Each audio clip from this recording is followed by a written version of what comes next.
hello, everybody. It's either late night or early morning, depending on your point of view. Trying to get my sound levels right here. Everything sounds pretty good.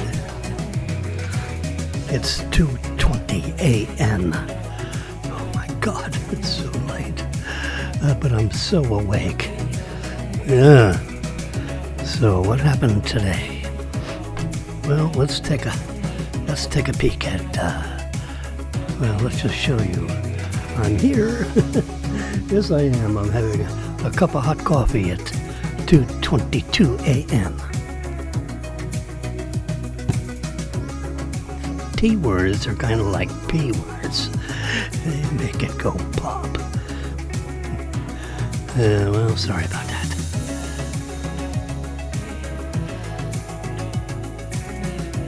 Okay, let's swap cameras. Yeah, swap cameras. I have a real camera and I'm a bed. It's the 18th of February. You know what that means? That means a few hours ago, they picked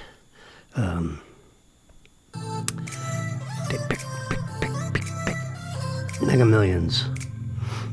So this is February 18th, right? Well, February 18th. This is the 18th. February 17th. Where are you? You're 8 stories above Chops in downtown Boca Raton, Florida, where it is partly cloudy. Where it is, I don't have a clue. It's dark. It is, according to my clock down here. I don't know if you can see my clock. Let's get that out of the way. It says pre-dawn. Pre-dawn means the early bird gets the worm, as they say. Somebody said that. Anyway, whoops. Mega Millions was drawn on February 17th. This is the 18th by a couple hours. And so I have inserted that, hopefully. Those are the winning numbers. 3, 37, 44, 52, 63, bam, 14. Today's the 18th. That was the 17th. There we go.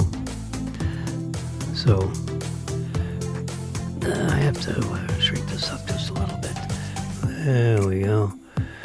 I got more pixels.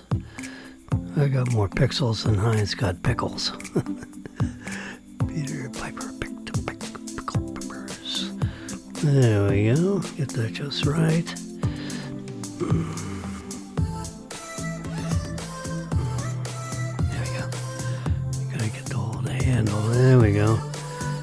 That way you can see the entire thing that I'm seeing. I gotta move that over a little bit.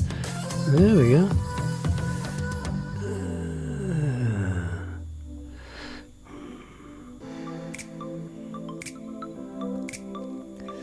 So I'm trying to size my photo image thingy so that when I look at this, you see everything on your screen that I see on my screen. Yeah. I scream, you scream. We all scream for ice cream. I'm full of all kinds of little, there we go. So, to make this simpler, see, let's just do this right here. So we can see February 17th. All right? February 17th. 1, 2, 3, 4. The 5th row down from the top. Row 22. There have been 22 rollings of Mega Ball. Because I started keeping track of Mega Ball when it was 50 million. Then it was 60, 70, 80, 90, 100. Then it was like 115. And And then it was 323, 346, 366, 385, 395. All right, so the 17th, it was 395. And guess what? No one won. So that means it's rollover, John. Rollover. Here we go. It is February 20th. In a couple days. 18th, 19th, 20th. So we got 3 days before the next drawing. And that's why it says rollover in there. Because it rolled over to the 20th. That's what that means. And according to the lottery officials,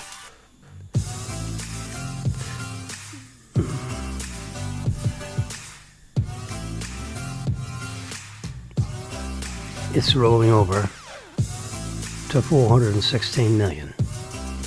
Okay?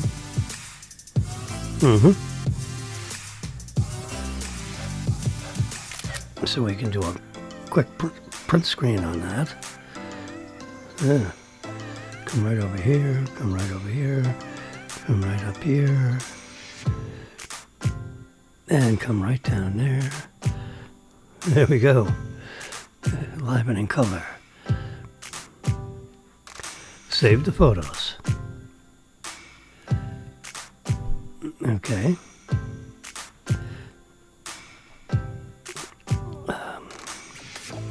This is photos.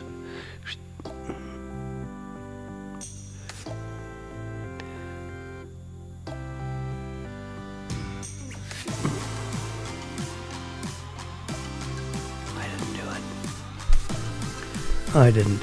Oops. Photos.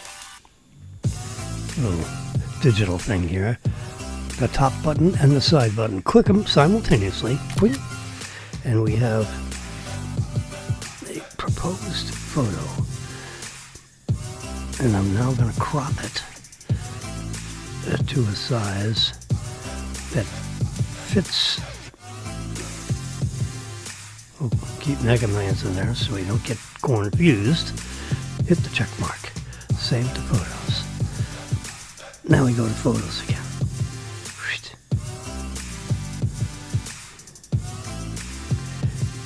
And here we go.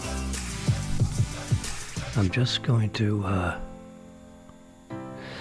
edit this little guy. And I'm going to turn up, I'm going to do this. Then I'm going to turn up the black point. And then I'm going to turn up the color. So that yellow sticks out like mustard.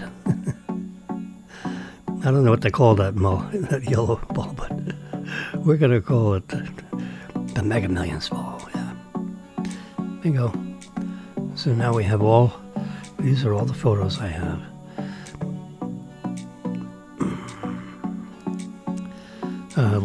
Yesterday at 4:30 in the afternoon, right? The stock market closed, and the Dow was up to 49,533. Tesla dropped a bit to 410.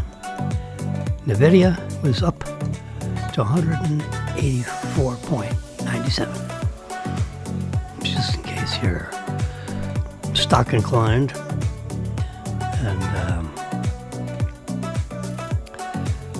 And also on the 17th, because this is early morning 18th, or very late night, you pick the day. Mega Millions, the $395 million lottery for Mega Millions that drew the numbers 337, 44, 52, 63, and Mega Ball 14. The yellow ball 14. No one won it. So it rolled over, John. Yeah, it rolled over. And according to lottery officials, it rolled over to 416 million.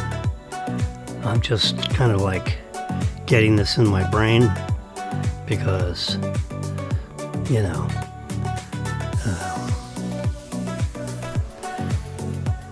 I did this spreadsheet at 1:30 a.m. and you know it is late night. I'm having a late night cup of coffee. Is that okay? It's in this 20-ounce mug with about 4 ounces. I really don't like coffee, but I like cream and sugar. So there's 3 sugars in there. Sorry, cardiologist Jose Ordonez and my primary care doctor Thomas Lubin. Good people. Nice man. Dr. Ordonez, you saved my life. Thank you very much. He was very committed on how to fix Jimmy, and he decided that he was not happy with what the cardiologist surgery department said in my local hospital. And he said, let's go to Delray Beach because I know somebody up there, Dr. Brian Buffet. And let me talk to him. I'm in bed, right, with a IV drip of heparin to keep my blood from clotting, and nitroglycerin drip, both dripping, drip. Yep. And I'm in there about 3 days. He did a angioplasty where he stuck a thing up in my groin and rolled that up around in the vein somehow. And this little guy is a camera thing. He's looking around and he says, Jimmy, we've got 2 bypasses and 2 really serious bypasses that are so constricted. They're so small, it's almost cell by cell. You just had so your Apple Watch went off, did it, Jimmy? And it said, holy mackerel, you're beating at 150 beats per minute and you're sitting on a couch. What's wrong with that picture? So I figured, I'm sitting on a couch at 6:05 p.m. I feel my chest area here, as you can see, sort of. And I said, yeah, that sucker's really beating like crazy. And I'm relaxed watching the news. What could be the trouble? Let me put on my blood pressure cuff thingy and pump it up. 200 over 100. Holy shit. Oops, sorry. It's late night. The kids should be in bed. So I bang on the sliding glass doors because at 6:05 p.m. that evening, Marilyn was talking to her sister in Fort Myers. Marilyn, we got to go. We're going to the hospital right NOW. I am having a cardiac event. Marilyn, now. And she fell in line, and she was it was like she practiced a drill. Yeah. Oh my God, my watch just went off. Did I fall? No. Oops, I'm okay. I did not fall. No. My watch just hit an alarm. And if I don't answer those questions properly, they send the EMT. That happened one night. They didn't actually send, they called to verify. Do you really mean to send an EMT? And Marilyn answers the phone. No! Yeah, oh boy. I have a little oatmeal raisin cookie, which I'm going to ingest.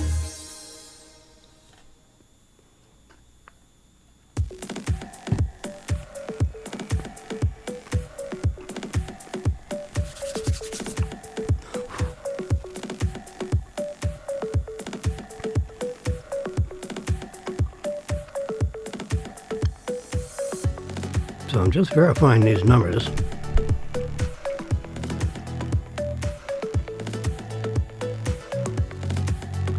last night's Mega Millions, which was 395 million. No one won because it rolled over to 416. We know that because I'm looking at that.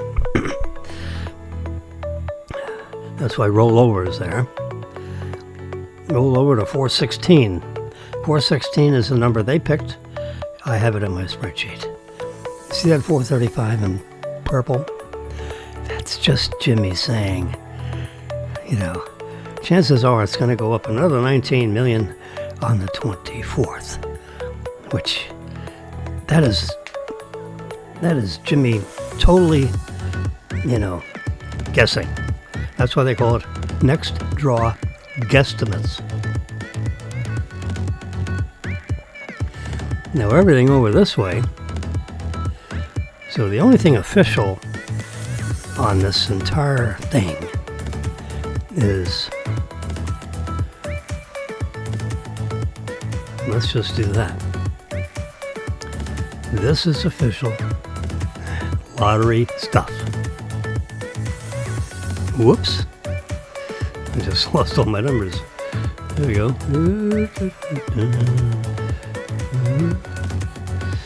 Yeah. So what's official is everything in black. The purple is me just pulling that out of thin air. And I figured, what the heck? It's probably going to go up 19 million. It might be 10, might be 15. That's not a Mega Millions. I just threw it out there for the heck of it, so I can show you the rest of the numbers, which are also guesstimates.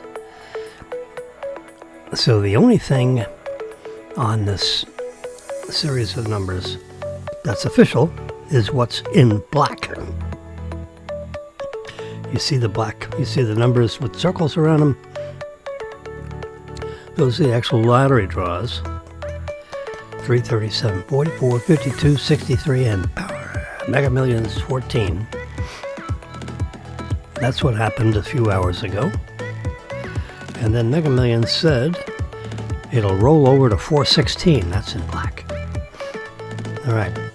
Everything else that you see on here, and the 416 is an estimate jackpot. They don't know that for sure because they haven't sold the tickets up until the 20th, until 10 p.m. If there's a huge flurry in buying Mega Millions tickets, that 416 might go a little higher. And if everyone is out to lunch and don't buy lottery tickets at the same rate that they bought them in previous couple of weeks, days, drawing days, Tuesday, Friday, Tuesday, Friday, Tuesday, Friday. You see, Tuesday, Friday, Tuesday, Friday, Tuesday, Friday, Tuesday, Friday. Yeah.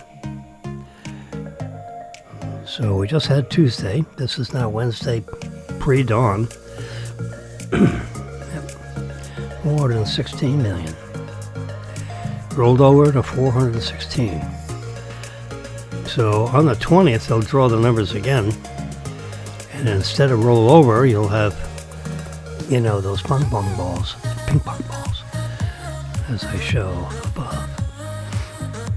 I picked those numbers with the circles around them right off the official lottery doodad application, which I have on my iPhone. That way I don't have to worry about mistyping. No, the lottery officials say they may have mistyped. They got their fannies covered in every way but Tuesday because they have made mistakes. They are human beings. And people show up and say, hey, I got a winning, and say, oh, I'm sorry, we misreported that. Sorry, sir. Get back on the airplane, get out of here because you didn't win. Because the real numbers are 3, 37, 44, 52, 63. Mega Millions Bowl 14. I'm looking at it on 3 different screens. All right, so it rolls over. So in a few days, they're going to do it again on Friday. This is Wednesday, early morning. Wednesday, Thursday, Friday. 3 days, they're going to have another drawing. And that'll be on February 20th. It rolls over. Yeah. And if you win, future perfect tense, if you win on February 20th, and you're the only winner on February 20th, of course there could be more than one, in theory. It has happened, it can happen. I've heard of it happening. I'm using every tense of that verb. It might be somewhere around 188,200,000. 188 million. See the green dot? That's what the lump sum might roll over to in a couple of days if you were the only Mega Millions winner on the 20th. 188. Can you imagine? That would be on line 18 of your tax form. Yeah, I earned 188 million this year, Mr. IRS. Oh, really? Well, in that case, we're going to take our 24% withholding tax. Take that and, they do. The official lottery, the official IRS has gotten a hold of the official lottery and said if whoever wins that, let's just say Jimmy wins it. Jimmy, we're going to withhold 24% withholding tax. You're surely going to be somewhere in the 37% tax bracket. That's got to happen. And accordingly, we're going to withhold 24%. So 188 million becomes 143 million real quick. Now that, according to what I've read, all right, because I've never won, I don't know anybody that has won, but according to what I have been able to discern, that 143,032,000, that is what they would actually credit your bank account with 15 days following the draw date, or 14 days. Whoops, the power just went off. Alexa, turn on the den lights. Let's see, what the heck is happening there? There we go. Got my lights back. I don't know, Alexa, every once in a while, it just decides on its own to turn off all the electricity. I'm on battery power here, so I have not lost my internet connection, according to what I see up here on my control panels. Yeah, I'm still alive and well. Let's just do a speed test to make sure. Yeah, I'm connected to Comcast, now known as Xfinity. Whoa, yeah, we got lots of stuff going on here. I don't know if you can see that on your... I try to make everything so you can see what I see. Yeah, oh yeah, upload speed, roughly 60 megabits per second. I need about 15 megabits per second. And I got 60, so I should have plenty there. Yep. So we'll take that down. There we go. So going back, so here's the rollover. On Friday, it rolls to 416, according to lottery officials. Now this is my calculation. It's a little more than 45% of the full jackpot is the rollover amount. That's why that 4 is there all by itself.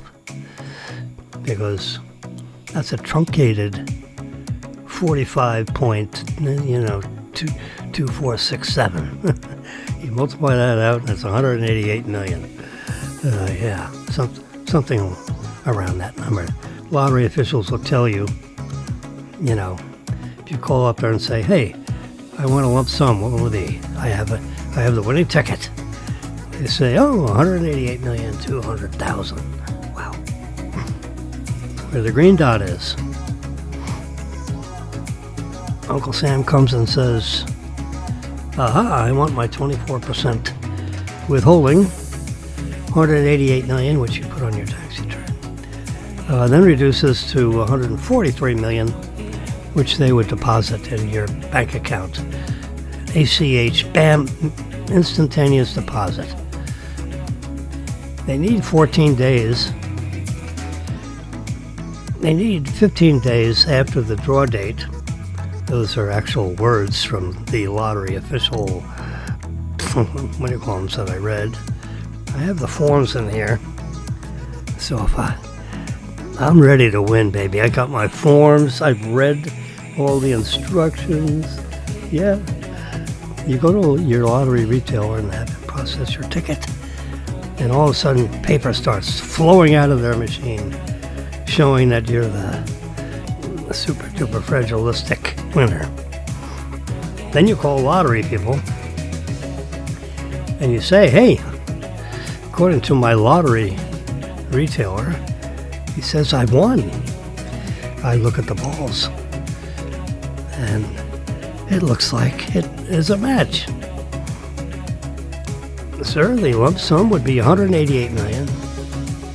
We'll credit your account with 143 million because we have to send Uncle Sam a 24% withholding tax on your jackpot.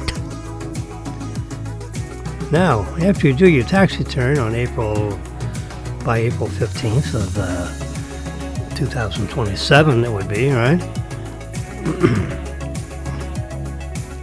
You're going to owe another 13% probably, unless you're already a billionaire and you got all kinds of depreciation to offset this jackpot. Because if you're already a billionaire, then that 188 million just kind of fits into your tax return. Being the humble soul I am, my tax return is, I have to figure out how to put all these digits in there and TurboTax. I'm going to play with TurboTax and throw that number in there and see what happens. Oh boy. And then take it out. Anyway, if you're just a humble soul, like myself, you're probably going to owe another 13%. Because you probably, when you file, you're going to be in the 37% maximum tax bracket. It's a B word. It's not a P word, it's a B word in your TurboTax. TurboTax. That has a little percussion to it too, doesn't it? All right. So when that happens, you'll have free and clear from federal tax 118,500,000. That's an estimate. That's after all federal taxes. And if you live in a state like we do here in Florida, there is no income tax. So therefore, all your lottery winnings go right in, remain in your account. You don't have a state tax. You would have already paid all your federal taxes, because if Uncle Sam gets 37%, then that means you get 63%. So 63% of 188 million, bingo, is 118 million. Shall I prove it to you? 188,200,000. Let's get our calculator right. 188,200,000. Another zero. There you go. All right, now we're going to multiply that, because remember, if the tax is 37%, then you must have 63% times 0.63, because 63 plus 37 equals 100%, equals 118,566. What do I have here? 118,566. It's a match. Yeah, my spreadsheet did that calculation. automatically. All these numbers are automatic. As soon as I get that 416, all this stuff is automatic. Yep. I don't have to do the calculator thing. I'm just doing it to prove it to you that I have a level of sanity. So the 114, so that's, this is what you won, sort of. Lottery officials are going to make you hold up a big check that says 416, which of course you're electing the cash lump sum, which would be likely 188 million. 45 point something percent of that. Yeah, that's the 45%. 45% of that number, in round numbers, is 188. Take out the withholding, it's 143. That would actually be the amount they would credit to your bank account. You go up there with your routing and transit number, bring a blank check on what bank you want that credit to be made to. And it'll show the routing and transit number. I have it in my head. I'm one of those. Yeah, 0670 14822. That is the routing and transit number of TD Bank here in South Florida. I think it's the RNT number for TD Bank USA. Yeah. And that indicates the bank. And then you have your account number, which I will keep confidential. Yeah, which is, a bunch of digits, 10 digits this long. I happen to have that in my memory too, which I'll keep it to myself though, because I don't want bad guys to get in there and take the 39 cents I have in my account. 188, so this number, what I suggest you do, is you're going to get 143 in your account. They're going to credit that because that's the amount after the 24% withholding. So 143 million. How about that for a credit memo? Yeah. So on April 15th of the following year, you're going to owe another 13%. Because you're surely, if you're just a regular guy, like my humble self, and you're not already a billionaire or a multi-hundred millionaire, and you don't have a lot of depreciation or expenses to offset, a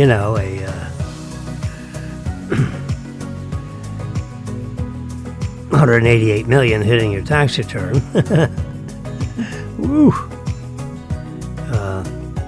There you go, the green dot right in the bottom there. You'll end up with 118 million after all your federal taxes. So 118, 19, 20, 30, yeah. So you got,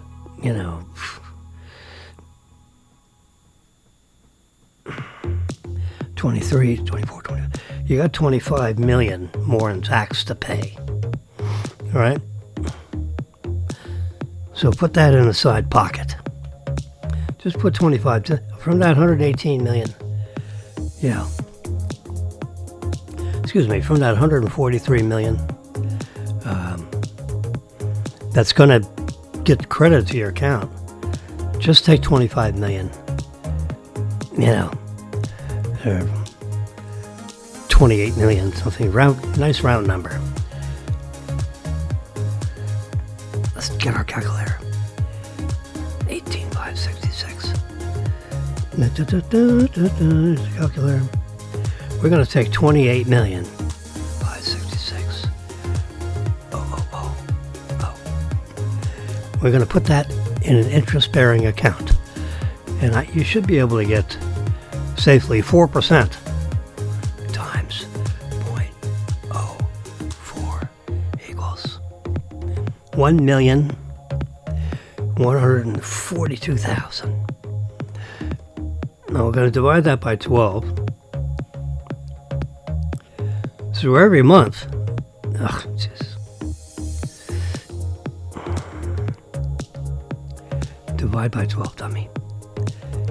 Every month you're going to get $95,000 in your account, interest. So that's why you're going to put that $28,566,000, in a savings account, money market, whatever. And then you'll have, $90 million left over to give to relatives and stuff, retain some stuff. But you're going to put $28 million in the side pocket because it's going to earn $95,000 a month. I mean, these numbers are like, wow. Can you imagine $95,000 is your interest credit to your account every month because you put $28 million in the side pocket, because some major portion of that $28 million, probably around $25 million, is the additional tax you're going to owe, because you're going to be in the 37% tax bracket. You've only paid for $24 million, which is withheld. All right. That's what brings 188 to 143. And then you're gonna have to put another 13% in the side pocket. But we rounded it up to 28 million. So you earn $95,000 a month interest while you're waiting to do your tax return on April 15th of the next year. Yeah. So you're gonna get a year and a couple months worth of interest. I don't know how Uncle Sam treats that. If you have to, if there's a penalty for not paying the estimated tax, right? You can just write him a check for whatever the hell that 13% is. Get it over with. Yeah.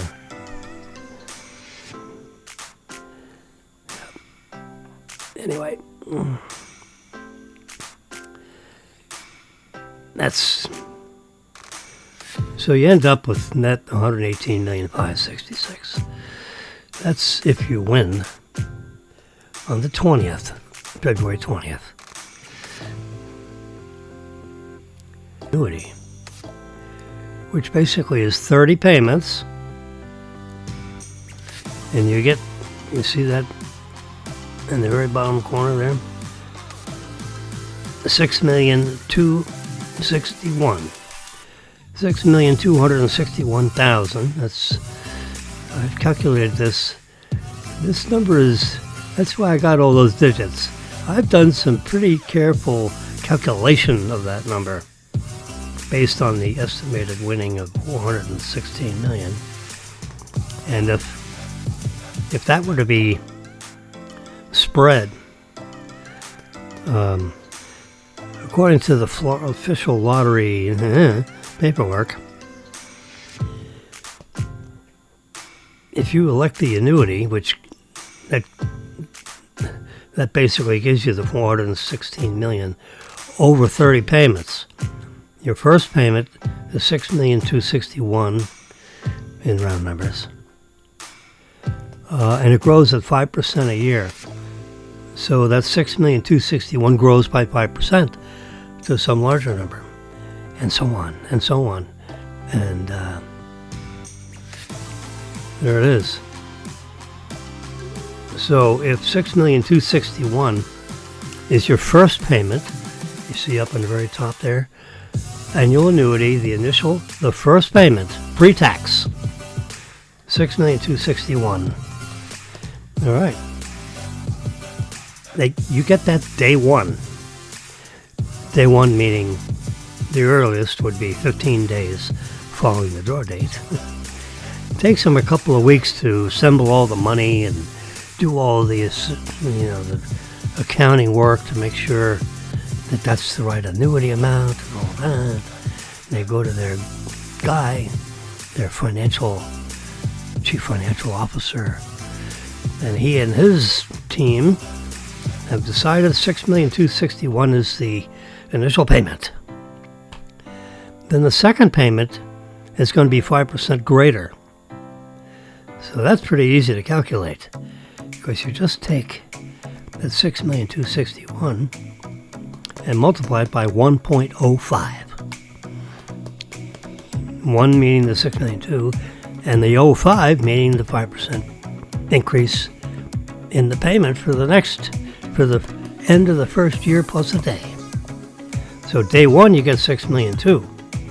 1 year and a day from now, you get 6,574,000 because that's 5% bigger than the 6,200,000. So literally within 1 year and a day of you winning this, and you elect the annuity, you end up with $12,700,000 because you get the 6,200,000, you get the 6,500,000, and then the year after that it's like 6,008,000 something, and the year after that it's 7,000,000.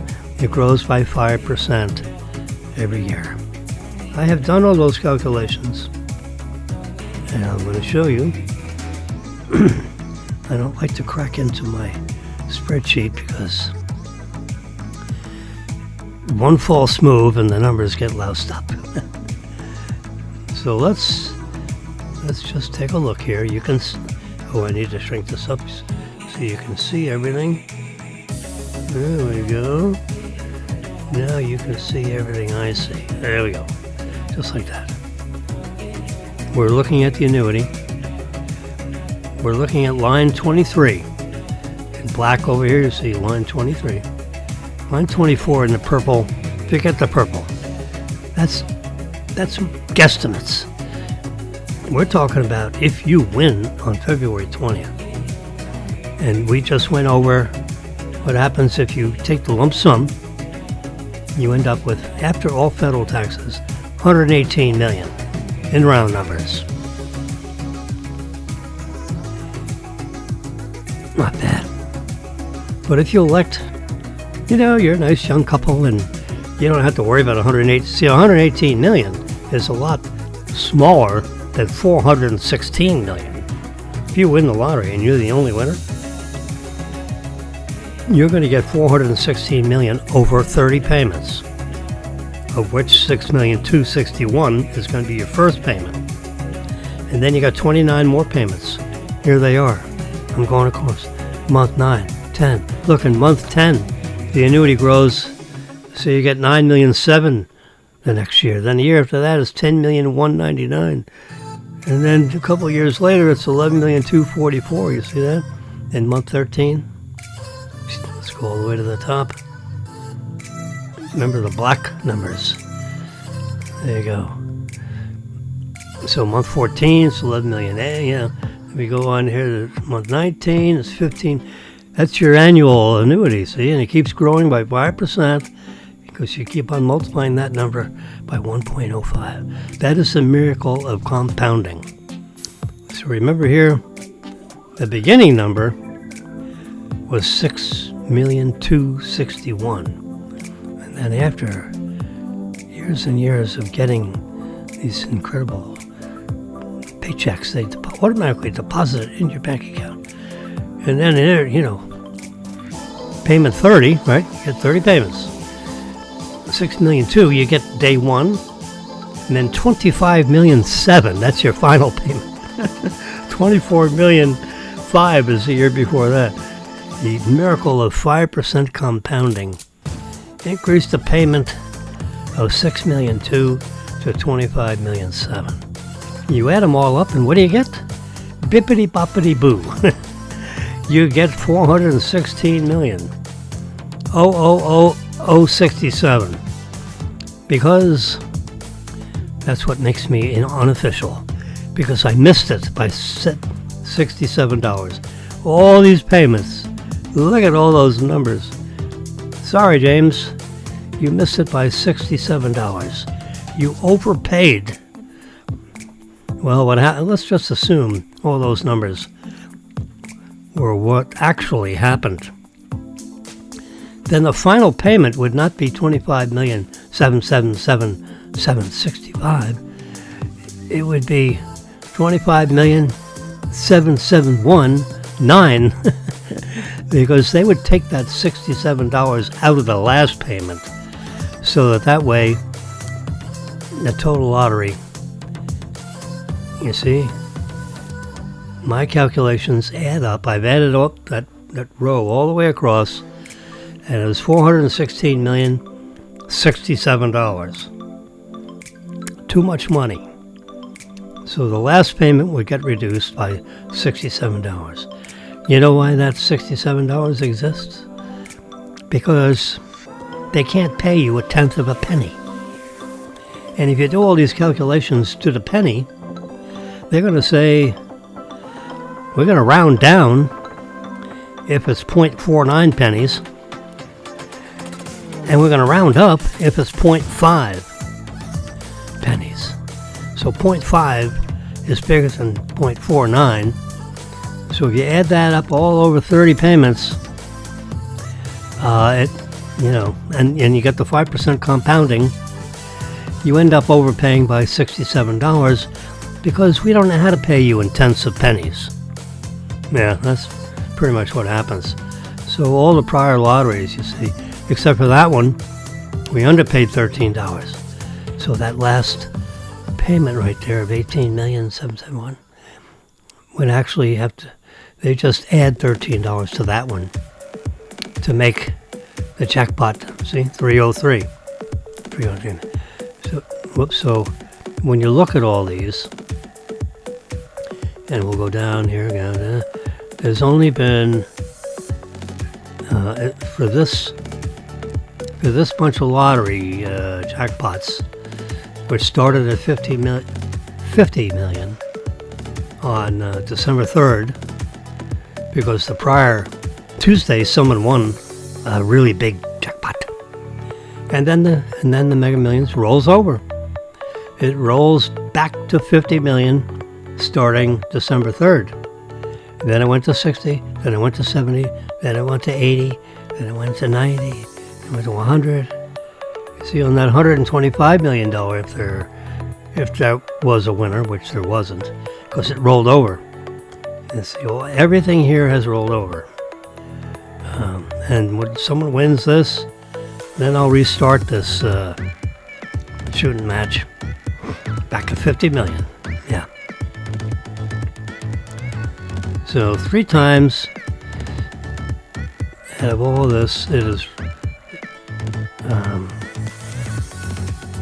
even my guesstimate down there in purple overpaid by $36.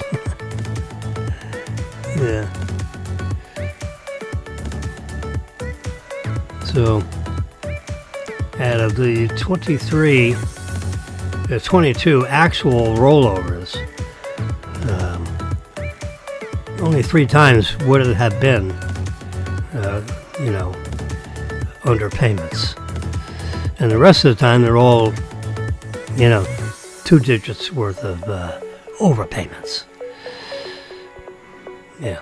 I don't know how they do it. They have some other calculation.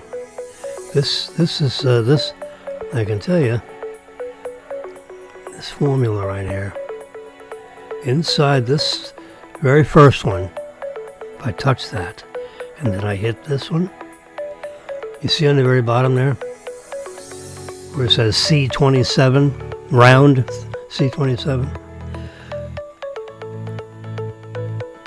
So in column C27, which is the 416 million, because that number we know, lottery is going to tell their treasurer how much that lottery actually was. If they were a little more, that 416 million is their projection. Okay? And that's what they publish. It's printed on your tickets, but they say it's an estimate. Because if there was a flurry of lottery sales between Friday and Tuesday that exceeded their estimate, and they have all the data from all these lotteries over periods of years and years and years. So they're pretty good at guessing that it will be 416 million this coming Friday. They're pretty good at that. But they never know. All of a sudden a bunch of people buy tickets And that, that could end up being 416,523,000. There's going to be some number. So that 416 is, pretty good number. If it's a little less enthusiasm in Mega Millions and they don't quite sell as many tickets as they expect, so that the 395 didn't grow to 416 million, do they actually, do they round up if it's just a few million short, or they just take the actual number, with all the rollovers and, the lottery retailers get 5% and blah, blah, blah, blah. Anyway. And there's a whole bunch of money that didn't. So that's why they call it a rollover. So whatever those balances are that they pay to the lottery winner, that gets added to whatever portion of the lottery ticket sales, $5 a ticket. Well, 25 cents go to the lottery retailer per ticket, per $5. So, and then there are other, expenses and this and that. I don't know how the official lottery works, but they're pretty good at guessing that 416 million. But anyway, if you look at this number right here that I have in the box, that's 6,261,000. That's calculated based on the 416. Look at that calculation. If you look at the bottom, around C26. So on actual row 26 of this spreadsheet, on column C, that's the 416. Then you have this amazing calculation. Bracket. 1.05 to the 30th power minus 1 divided by 0.05. That's the calculation that gets 6,261,000, because that starts off all the rest of the payments. The next one, that's 6,574,000. That's easy to calculate, because that's just 105% bigger than the 6,261,000. So if I touch that cell, look at that math. It's just times 1.05, rounded to the nearest dollar. That's where you round up, round down at 49 cents and so forth. Because we're only taking it to whole dollars, and you go all the way. Every payment thereafter increases by 105%.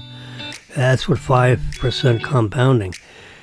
That's 6,200,000.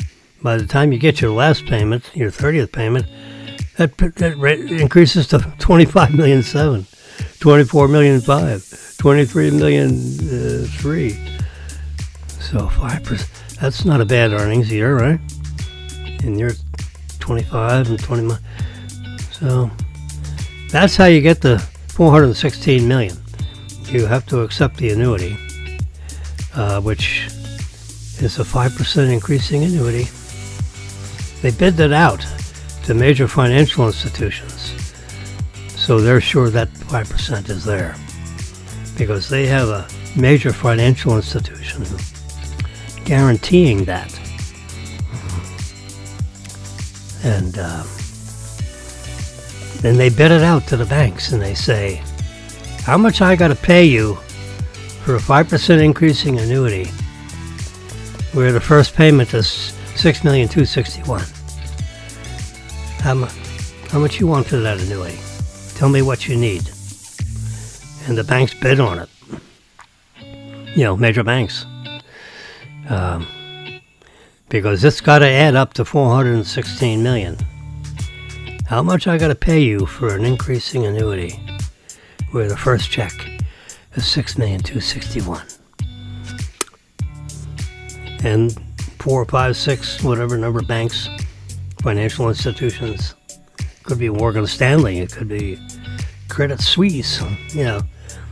Some major institution that can handle a $400 million annuity.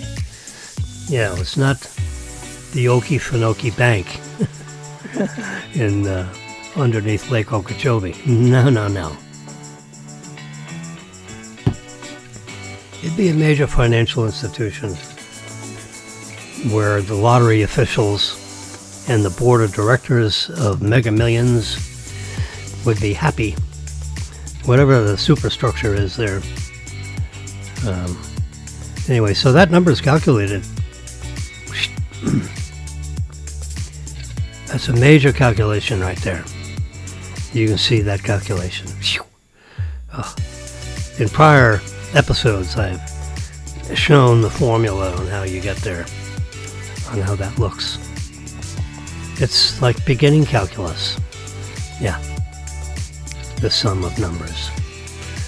I used to teach high school math. Yep.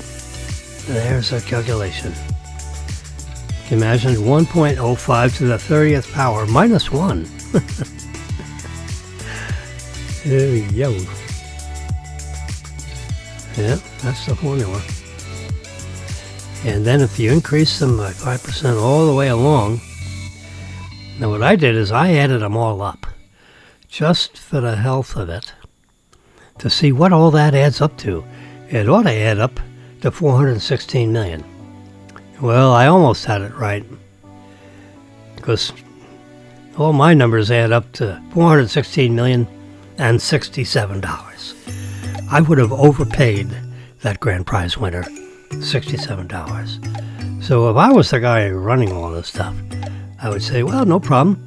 The 30th payment, just reduce it by $67. Because that way it adds up to $416 million exactly. Yep. That's how I, and you can see the column caption up there. I don't know if I can expand to it. The difference of the net present value compared to the lottery jackpot, if the result is negative, which is, in color, red, right there, you see that? $13. Doesn't happen often. If it's a negative number, you've underpaid. You see, $124,999. Yeah, it would have underpaid $41. So in that case, they would just add $41 to that final payment, because when these things are calculated, they can't pay tenths of a penny. And if you compound tenths of a penny, either rounding up or rounding down, depending on what that particular annual payment was, you add up everything that I did, and if my spreadsheet was the official one, which of course it is not, I would have underpaid that person $41, so I just add $41 to the last payment. And if I overpaid, I just, like in the very first one, $50,088. That last payment, I would just take out $88. So that if I'm expanding it so much, it's getting confused here. Last payment of $3,097,000. I'd have to decrease that by $88, so we would not overpay the $50 million. Because it needs to be $50 million, not $50,088. Over that 30 payment period, where the first payment comes in day one,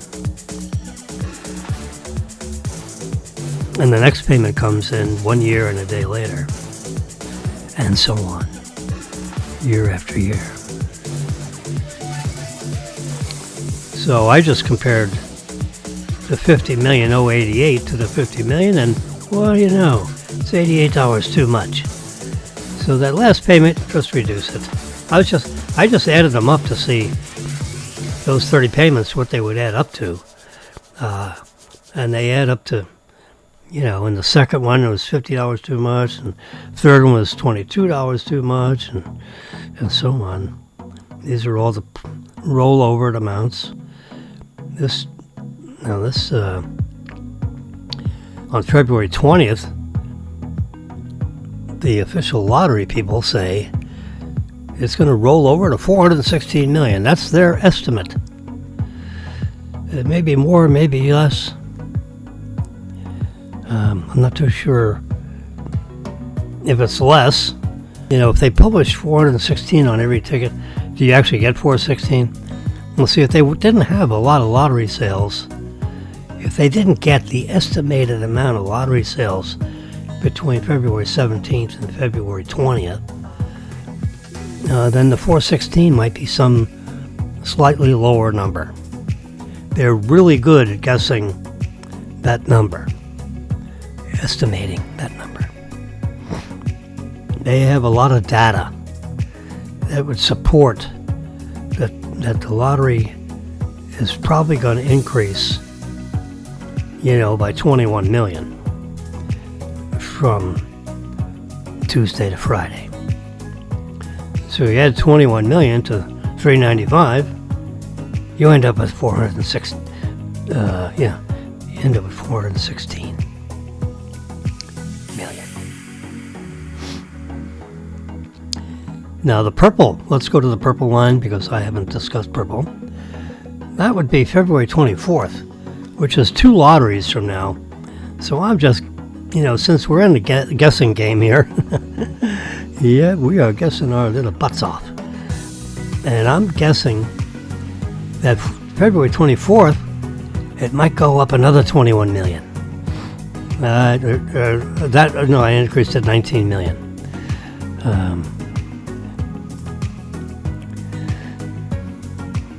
I don't know that.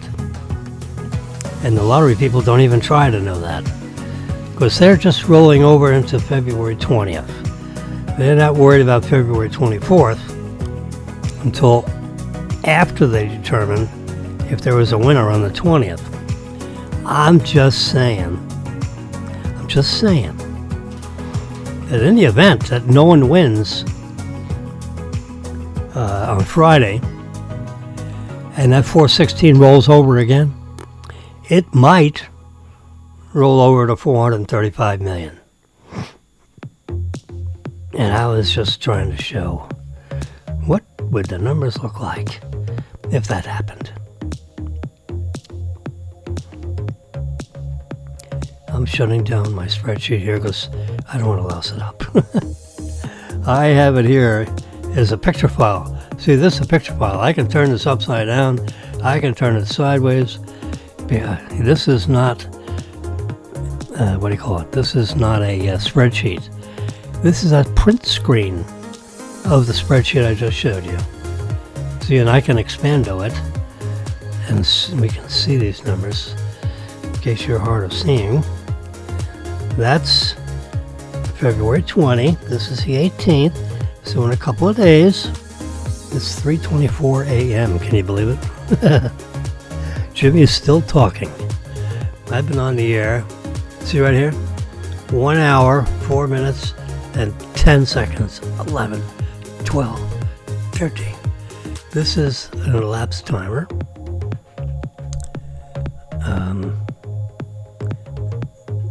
This right here is the actual time. That's 3 a.m.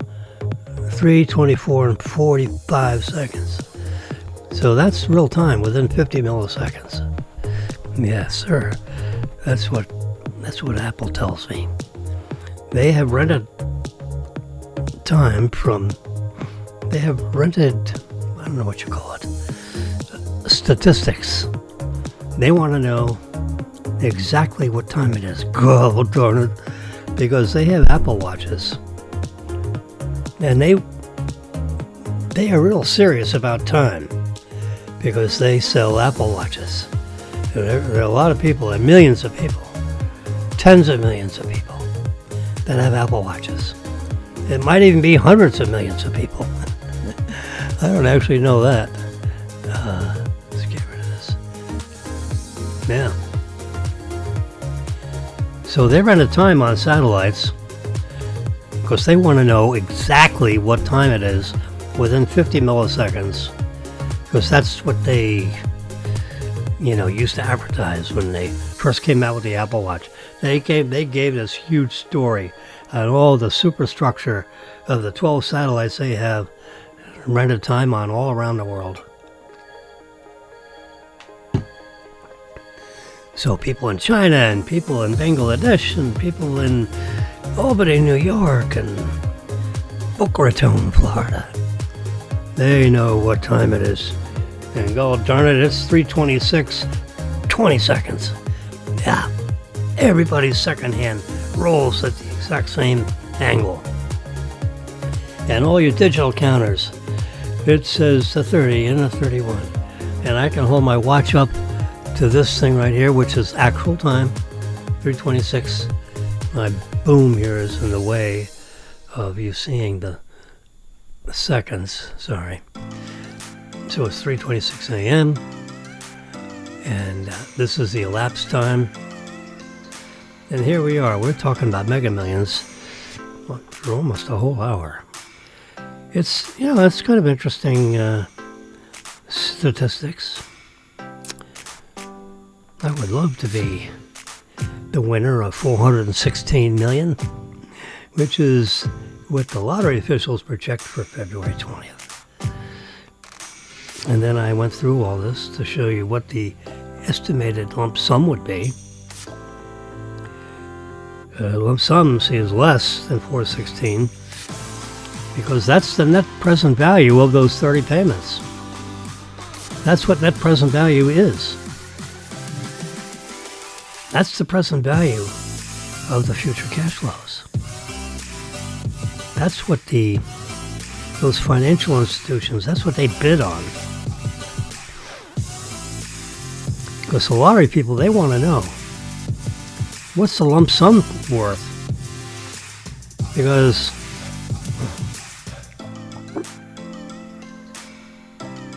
they show these future cash flows. And if that annuity was actually funded, how much would it cost? And net present value is 188 million. That's what would be on your tax return as a jackpot, if you were the jackpot winner. 188 million would be on your line 27 or wherever the hell your income is, plus any money that you have made, Now, if you're already a billionaire and you won this also, shame on you. They still withhold 24%, but this other 13%, that might be a lower number if you're already a billionaire and you got a lot of depreciation, and you may not owe all this tax because you got a lot of depreciation to offset that income. Then these two numbers might be slightly different if you're already a billionaire. But if you're just a humble soul like myself, you're probably in the 37% tax bracket. And they're going to withhold you 24%.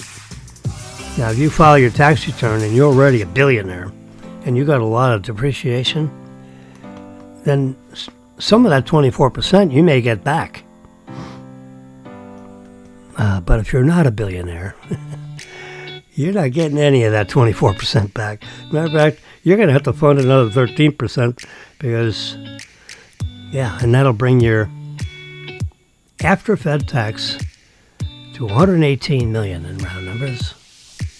Now, if you live in New York or New Jersey or somewhere up there in those blue states where you have state income tax, Florida does not have a state income tax. So if you're a Florida resident, that 118 million would be after all Fed taxes, and there's no state tax.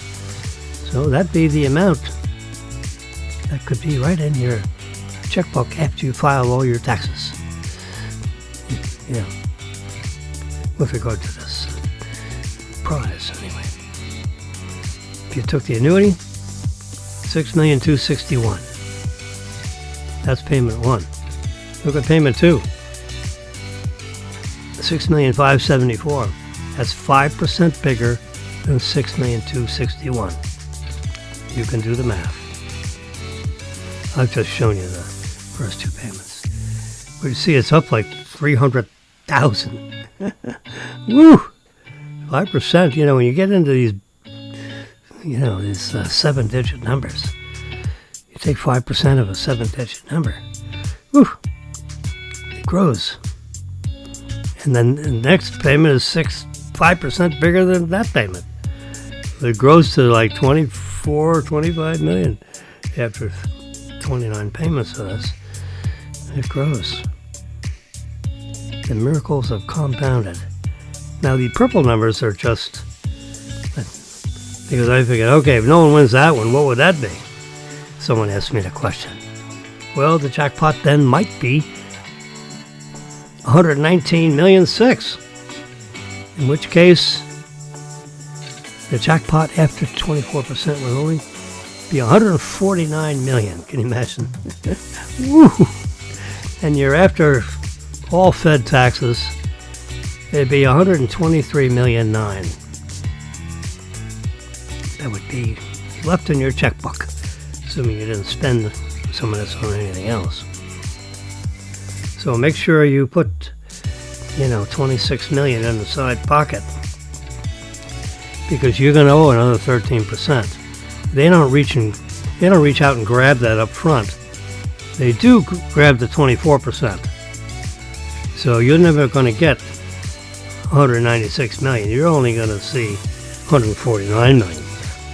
Poor baby. But you better hold, 13 more percent in the side pocket, because when you file your taxes, you don't want to have to scramble for that 26 million. You want to make sure that's safe and sound in a separate account. Just open up a separate savings account for 4%. You'll make, $60,000 a month. So it'll be, you file your taxes the next year, there'll be $1 million worth of interest in that side pocket. So you pay your 13%, and there'll be $1 million left over, in that account. You got millions flying around all over the place. But that's what I would do. Among other things, that's one of the things I do. Anyway, so the green dot here, that's estimated reality. How about that forget purple. That's just, that is total hyper, whatever. The actual rollover amount, according to the lottery, is 416. And that's an estimate by the lottery. That's not, 100%. I don't know if I can go up or down. I think I can go up or down depending on what actually happens with lottery sales. That's why they call it an estimate. I guess it could be, 415,800,000. It could be some slightly smaller number. Maybe something slightly larger. I don't know if it can be larger. It probably can be smaller. That's why they're so careful on calling it an estimate. They put an EST everything after everything, because they're not sure. We're in the futures here. And, they got to deal in reality. Anyway, so we're rolling over at 416, and I went through those numbers for you.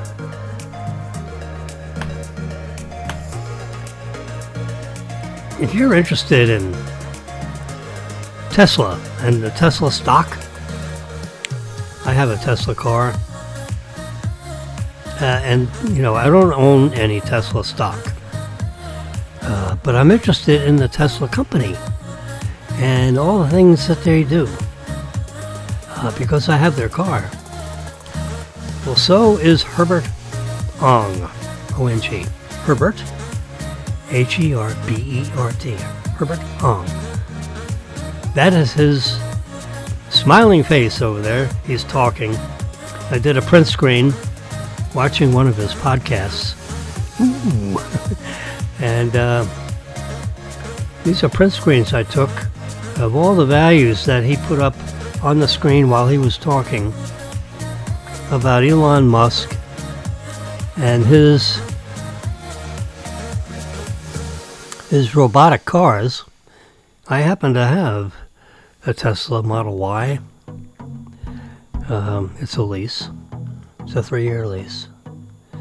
And according to Herbert, we've obviously turned the chapter here in my conversation. I've been on the faculty at FAU for 20 years and counting. So I know how to talk. You give me a microphone, give me an audience of at least myself. I have 3 people here, me, myself, and I. We run this little studio, this little arrangement of all these panels, and I got all kinds of wires going back and forth, and I set up this little thing to myself. Me, myself, and I did, so that I could talk to you. And this is going on YouTube. This is a monocast. This is a podcast. Yeah, it's going on YouTube. I'm trying to get it to simulcast to X. It's not going to X. It's supposed to simultaneously, but it's just, there's some little box I have to check or something. I've hired some network people to go through X step by step to try to figure out what little setting they changed. I was simulcasting to X and YouTube and Facebook, all 3 of them. Simulcast, all 3. And I can't figure out, the Facebook, unfortunately. So I just put a notice on Facebook saying, hey, go to YouTube, FAU for you, and you can watch my, I can't figure out how to, there's something that's going on with Facebook also. So I'm attacking them one by one. I got YouTube is streaming. They've always been streaming. They have a procedure on how to do that. I have Ecamm Live, which is my host. Ecamm Live, E-C-A-M-M. Ecamm Live is the company that I use. I pay a subscription. Everything is subscription now.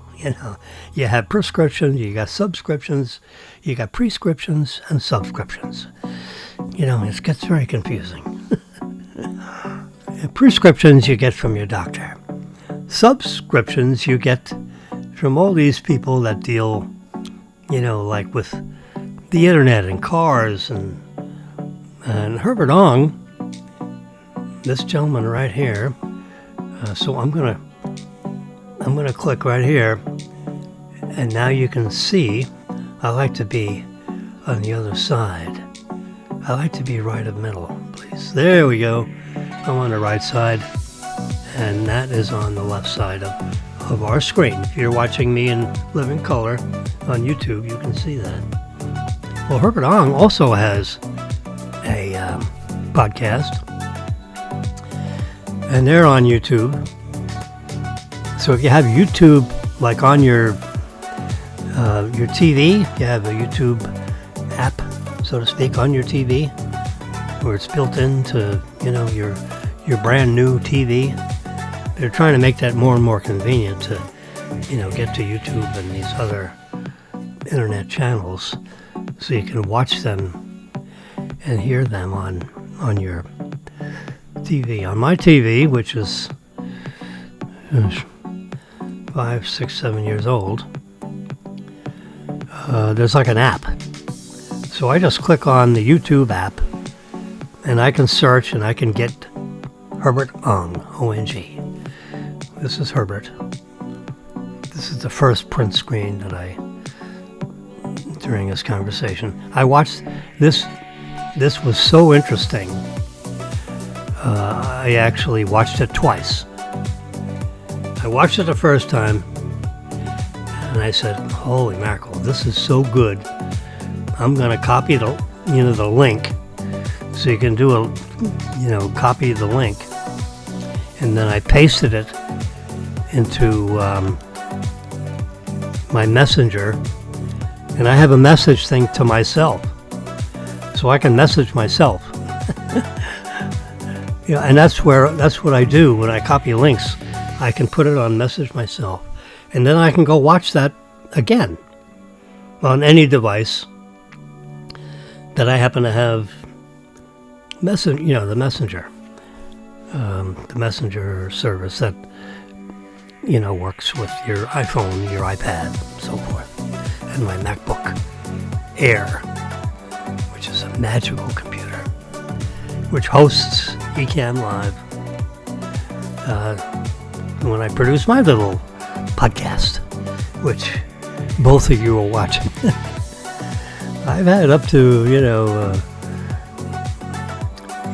with all 550 episodes, I've had like 50,000 people looking at it from time to time. But sometimes several hundred. Can you imagine several hundred people listening to me at 3:41 a.m.? Wow. I'm alive as crazy at 3:41 a.m. Go figure.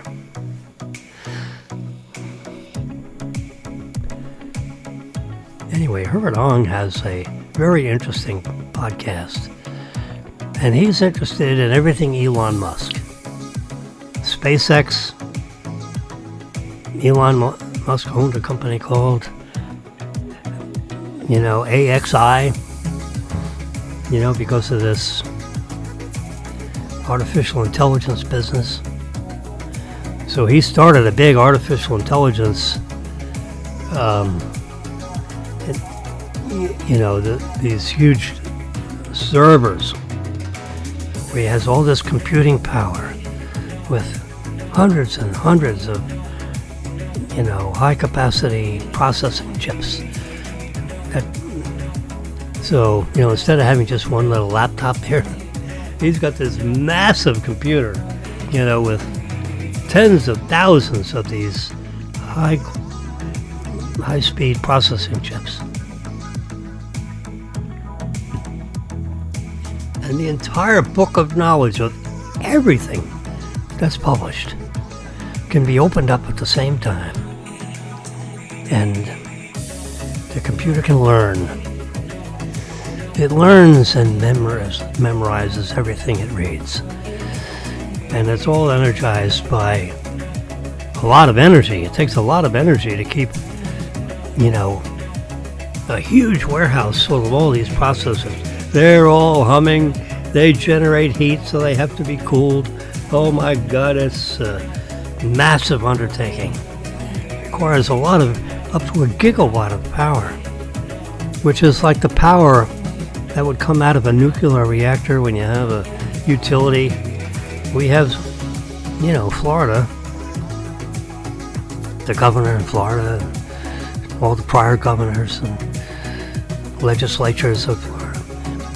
In certain cities around the state of Florida, we have some nuclear reactors. I don't know how many nuclear reactors they are in the state of Florida. I wonder if I could ask that. Hey Siri, how many Florida utility nuclear reactors are there presently operating? Here's an answer from Captain Gallagher. Florida has 2 nuclear reactors located in the northern part of the state. Crystal River. They have a second nuclear reactor in Turkey Point. There we go. So apparently Florida has 2 nuclear reactors. That's part of the power grid, that operates. Whoops. Where'd that go? In the back. Here we go. Nuclear reactors in Florida. Isn't that great? I can just call that out. So, that's the reason why this comes out like this is because Apple has a whole bunch of computers that are humming 24/7.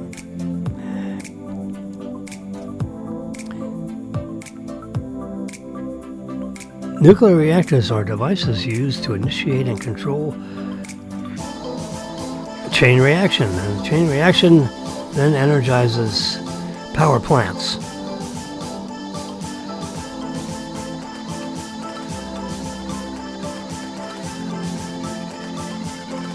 There are no nuclear reactors in Florida. The last one, apparently, they shut them down. Jeez. The first one was in Crystal River, operating Progress Energy Company. The second reactor was located in Turkey Point, operated by Florida Power and Light. And then this statement, there are no nuclear reactors in Florida. The last one, Crystal River 3 nuclear power plant, was permanently shut down on 2019. Okay, so the answer is none. Jeez, this is so confusing. Florida's nuclear reactors. 5 commercial nuclear reactors are in operation in Florida. Now, how about this thing? One after the other, it says something different. I don't know, is it late now? I mean, what the hell? 5 commercial nuclear reactors are in operation in Florida. Crystal River, St. Lucie, Jensen Beach, Homestead. There is currently no intention to reactivate the reactor at Crystal River, which is owned. Florida Power and Light is the owner and operator of 3 remaining nuclear reactors in Florida.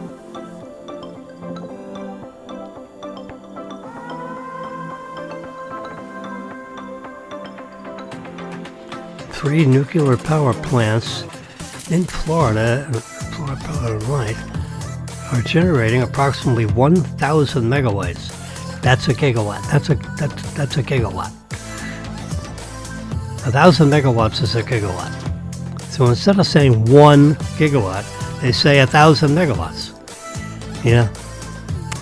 Order of magnitude, same thing. Which accounts for 2% of the company's total generating capacity. They have solar. Okay. All right, so that's... There you go. There you have it. Live and in color. Anyway, Herbert Ong, he's interested in everything Elon Musk. He's been to the Tesla. I saw him in the front row sitting at the, they had this arena where they had like 400 or 500 people. Some of them, have, it's a shareholder meeting. So you had all kinds of, the top 20, I'm guessing now. So a certain number of the very largest Tesla shareholders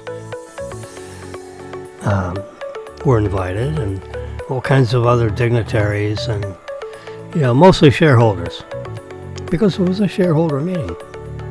And the shareholders vote, including Elon Musk and his entourage that are on the board of directors. And there's some, just regular financial asset managers that might be on the board. I can't tell you the demography of who sits on the board of Tesla.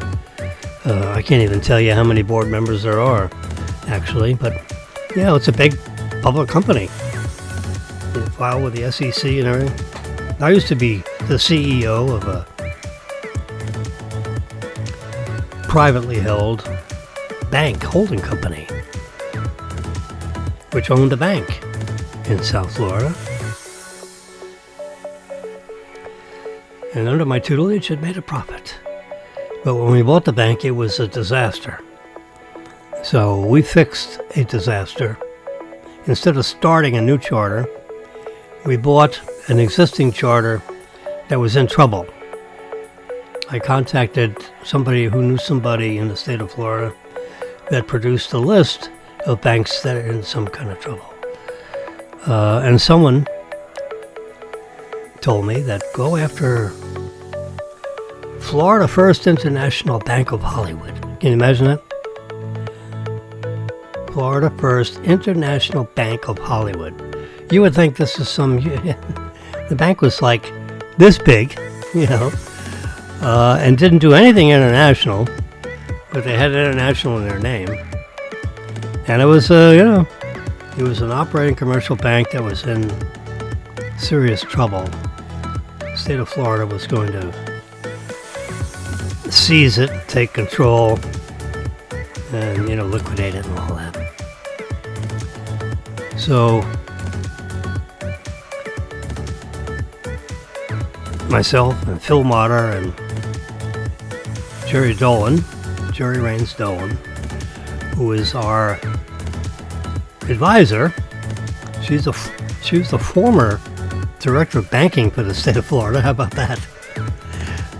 But she was actually working for Deloitte & Touche, who was our accounting firm, and they introduced us to Jerry Dolan, who was on their staff. Jerry Dolan, and we became very close friends, professionally. And she got to understand Jimmy and Phil. And we raised money and we bought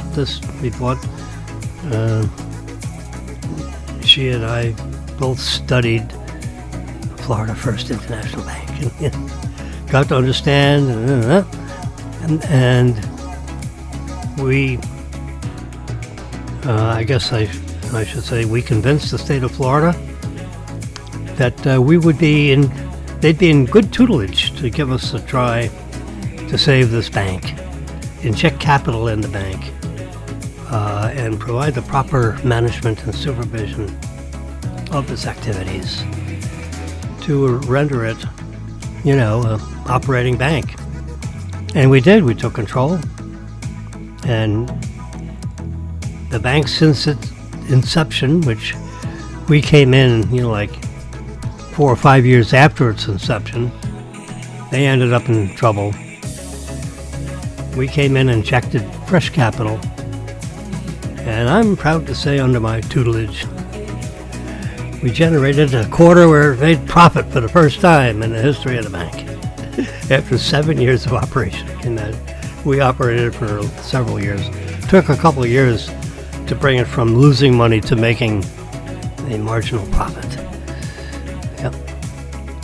And then one fish, the bigger fish eats the smaller fish. And you keep gobbling up, Anyway, so we ended up being merged into something else. And then, so I served on the board of that bank for like 12 years, and then it looked convenient for me to just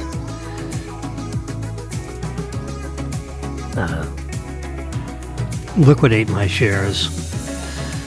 And so with that merger, I told Phil, I said, look, I'm the younger guy, you're the older guy, I'll get out, and that way we're not competing with each other on who's going to stay in the bank. I mean, I don't know how that works, but generally speaking, they're not going to keep both of us. One of us stays and one of us goes. So I'll turn in my shares, and I'll be the first to go. And then you do the best you can with it, and God bless you. That's what happened. So I took a hike. In hindsight, I should have stayed, because I found out that Hal Cannell, who was like a senior, investment guy, that was part of the team that acquired us, we acquired the bank, and then years later they acquired us. And then I stepped out. I should have stayed. Because after several years of dealing with Hal Cannell, he is a really bright guy, and I wish I had stayed to work more with him. And instead of working with him, I was a scaredy cat and ran with a few bucks that I had made, and then I figured, you know what, I'm out of here. But I should have stayed, actually, because Phil could have been up, in Broward and Palm Beach County running the branches, and I could have, or to what capacity they chose to use him. And then I would work in Coral Gables with Hal Cannell. That was the plan. And that was their plan. And I should have accepted their plan. Because Hal was most enjoyable to work with. Anyway, I didn't do it.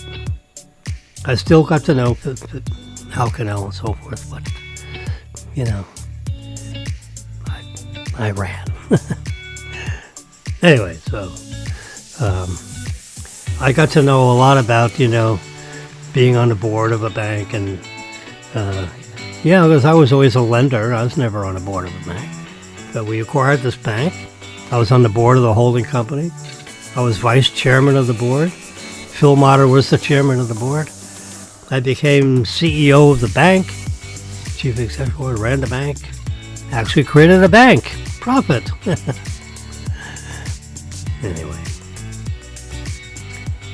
Getting back to Herbert Hong. That's not a good picture of Herbert Hong. It's a print screen. That's better what he looks like. That's even better. That's Herbert Hong right there. This is like a print screen of a live video that he produced. And he's talking about everything Tesla, everything Elon Musk, right here. That's why I'm showing it to you. That's not a very good print screen of him, but I'm going to crop it to that. Yeah, matter of fact, let's do that right now. That's not a very nice picture of Herbert. So I'm just going to see how I'm doing that. I get right there. I'll keep most of the. Let me hit freeform. Come on, baby. Freeform. There we go.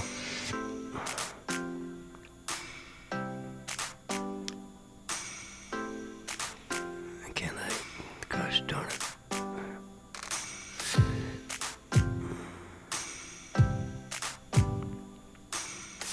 Maybe if I do full screen.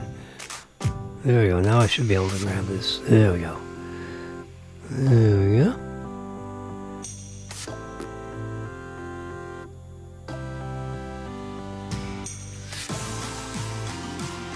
I'm dealing with my finger here, sorry. There we go. Let's move that like that. Center that. There we go. Let's just say let's do adjust. Does this help at all? A little tiny bit. Check mark. There we go. So now we have the slide without Herbert Hong. There's one with. There we go. So he put these graphics together. So he's talking about, the Tesla company. And what he's basically saying in this 21-minute presentation, which is so interesting, and I hope you look Herbert Hong up and watch this. It was produced, this second week in February. So you can find it on YouTube. And he's basically saying during this presentation that he doesn't care if you buy the car or not. He wants you to drive it, and you can buy it. Today you can buy, a Model 3, a Model Y, Model X, Model S. Those last two models are going to, and by June they will not be making those cars anymore. But they have the Model Y and the Model 3. They're going to add a couple of models. But they'd like you to think of the vehicle as a form of transportation. And why don't you just pay a subscription? In other words, Tesla will make the cars. You'll drive them. But instead of owning them, instead of getting a loan from a bank, instead of getting a lease from us, why don't you just do a subscription? You pay a monthly fee, and you get the exclusive use of this vehicle until such time as you don't want to. And then you just don't lease it. But let's have a prescription only. So that way Tesla will manufacture cars. They won't sell them to me or anyone, or most people. You just subscribe it. You'll have the exclusive use of it. And it's just a subscription. And every month you pay a fee. It includes insurance. It includes, the exclusive use of the vehicle. And there is something with the, fueling it with electricity. I got a plug right next to my parking space, so I'll fill it up, as I see fit in the plug that's right next to me. There's a doctor friend of mine in the building that I live in, on the 8th floor. He's a couple of apartments down from me, south of me, and on the other side of the hallway. As I walk to the elevator, he's right there on the right side. Dr. Brian, that's his first name. He had a Model S like Sam for a number of years. And I asked him, I said, that's really neat that there's a plug right on the column adjacent to your parking space. He said, yeah, I paid a couple $1,000, and the building agreed to bring the power right here so I can plug in every night and not have to worry about getting a fill up at a superstation, a Tesla super duper charging place.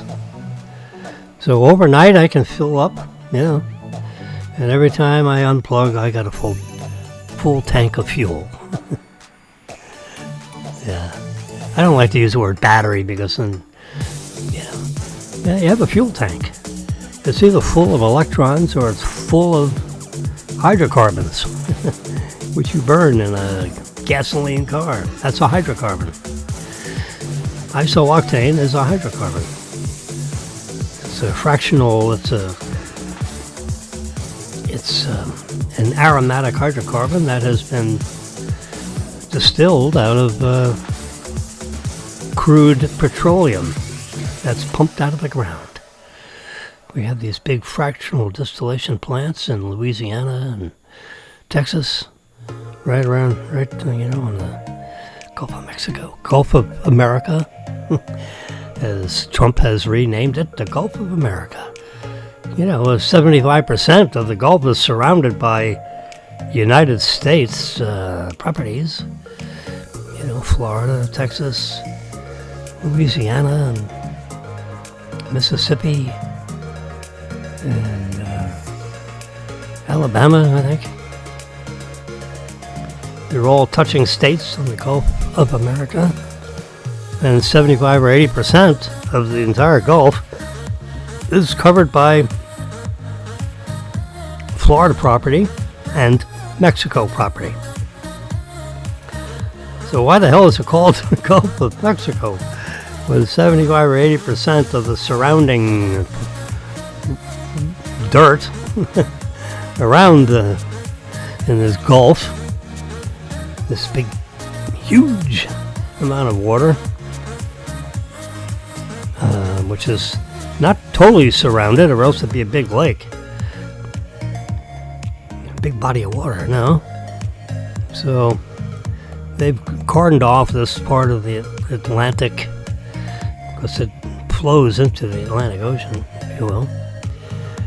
It's the Gulf of America, which was decreed by President Trump last year, I believe, 2025. Yeah.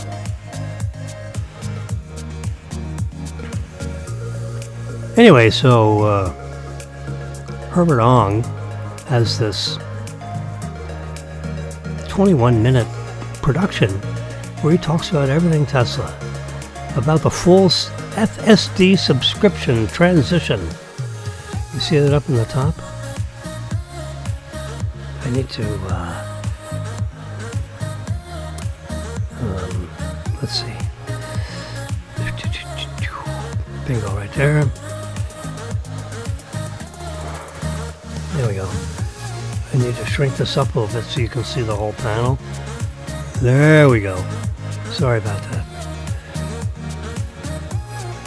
Yeah. I had to go full screen so I could crop that the way I wanted to. Let's remember I had the picture of Herbert Ong on the side of it, and he had his eyes closed and a funny mouth. The print screen. So that's a nice portrait of him. That's just print screen, and there he is. Anyway, so I'm going to crop all these so you don't see the black on either side. I did that on this first slide. There we go. And he shows that so what he's talking about in this panel, Tesla FSD subscription transition. So what he's talking about, FSD stands for full self-driving. Every car that Tesla has made from March of 2021 up until and including today has hardware 4, HW4, which is a designation for the certain capacity of the onboard computer, which sits behind the glove box in your Tesla, which you don't touch. It's all autonomous operating computer, which can connect, which does connect to Fremont, California, their main offices, their main servers. And periodically, every 2 or 3 weeks or so, they make available to the car updated software. And that software operates the car, along with you operating the steering wheel, the brake pedal, the accelerator pedal. So between those 3 actuators, we'll just use that as the term, you drive the car. You get in the car. Your phone is your iPhone is your key, because as you take an acquisition of the car, whether by buying it, financing it with a bank, leasing it, your phone is your key. And the person that delivers the car to you from a Tesla service center, for example, when it's time for you to get your car, you get an email. Everything is like electronic. It's amazing. There's no dealership anymore with Tesla. You buy the car online. They send you text messages back and forth, which I handled with Marilyn, but I was the one that dealt with it. And, so we leased the car, and this is the second car that we've leased. And once you drive one of these cars, you'll never drive anything else. It is the most unbelievable experience. to drive a Tesla vehicle. I don't know how, people don't do it. Oh yeah, I want my gas car. They don't know any better because they've never tried it. Well, I suggest you do a test drive of a Tesla just for the hell of it. Just so you know. I'm telling you, I've driven the highest value BMWs, the highest value Mercedes-Benz. My favorite car up until the Tesla was actually an RX 450h hybrid Lexus, which has gas engine and lithium batteries. And the way the hybrid worked, now this is, 8-10 years ago. My son is a Lexus sales manager, so he could tell me exactly what year the RX 450h was. But, it had a 450 cubic inch, I'm going to say, I think, engine, and 182 horsepower. I'm just plucking this out of my memory. I'm just going to say 182 horsepower electric motor. And somehow or other, the gasoline engine and the electric motor were connected to the drivetrain in some manner, with the transmission, so forth. And between those two sources of power, it moved the car forward or backwards, right?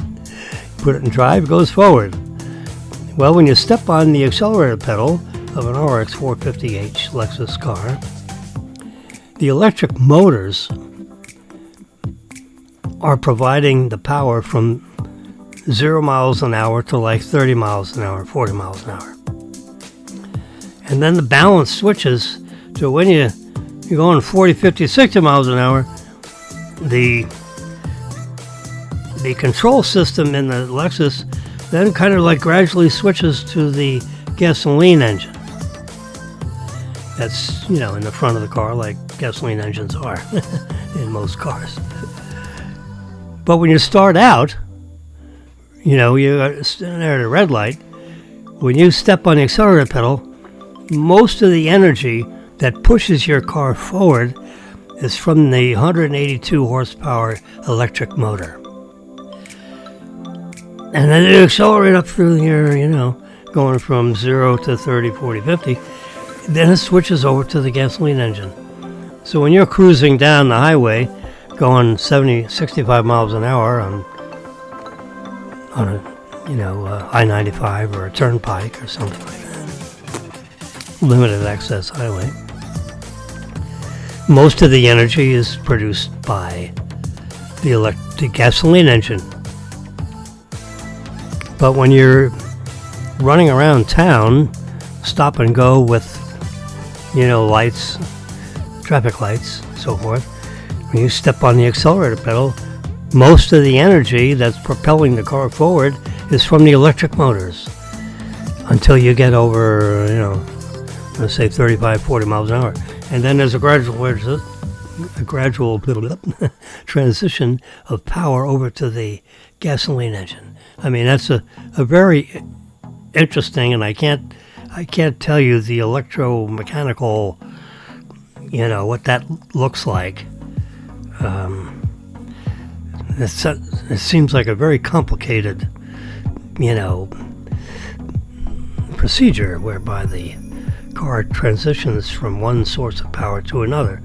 But the RX 450h had electric motors and a battery, and it had a gasoline engine. And between those two power sources, the electric motors deals with electrons, and the gasoline engine deals with an internal combustion engine that converts, the hydrocarbon of isooctane, gasoline, and it has pistons and the engine produces power, and that power is applied to the wheels, and the amount of power that's applied to the wheels depends on how far down you depress the accelerator pedal. But with the hybrid Lexus vehicle that we owned back in, and I think we owned it with I think we bought it with an installment loan. I'm trying to think if it was a lease or not. I think it was not a lease. It might have been an ownership instead of a lease. I transitioned into leasing, and it's a more efficient way to spend money to have, the exclusive. So you essentially have the exclusive use of a vehicle in exchange for your lease payment. But the leasing company actually has title to the car. So I figured to myself, every 3 years I'm going to turn the car in and get another one. What do I care who has title to the car? I don't want to be in the car business. I just want to have the exclusive use of a vehicle. So it's kind of like my car and no one can get in except for me because I got the keys. That kind of thing. And that's basically, with a lease, that's what you have. You have the exclusive use of the vehicle during your lease term, as long as you keep making your monthly lease payments. And that's the exchange. I get the exclusive use of the vehicle in exchange for me making a lease payment. And my lease payment is, $400 or $500 a month. And I pay $300 or $500 a month for insurance. And I pay for either electricity or gasoline. Now, as of, from June of 2001 until now, I've been leasing Tesla vehicles. I'm on my second one, on a 3-year lease.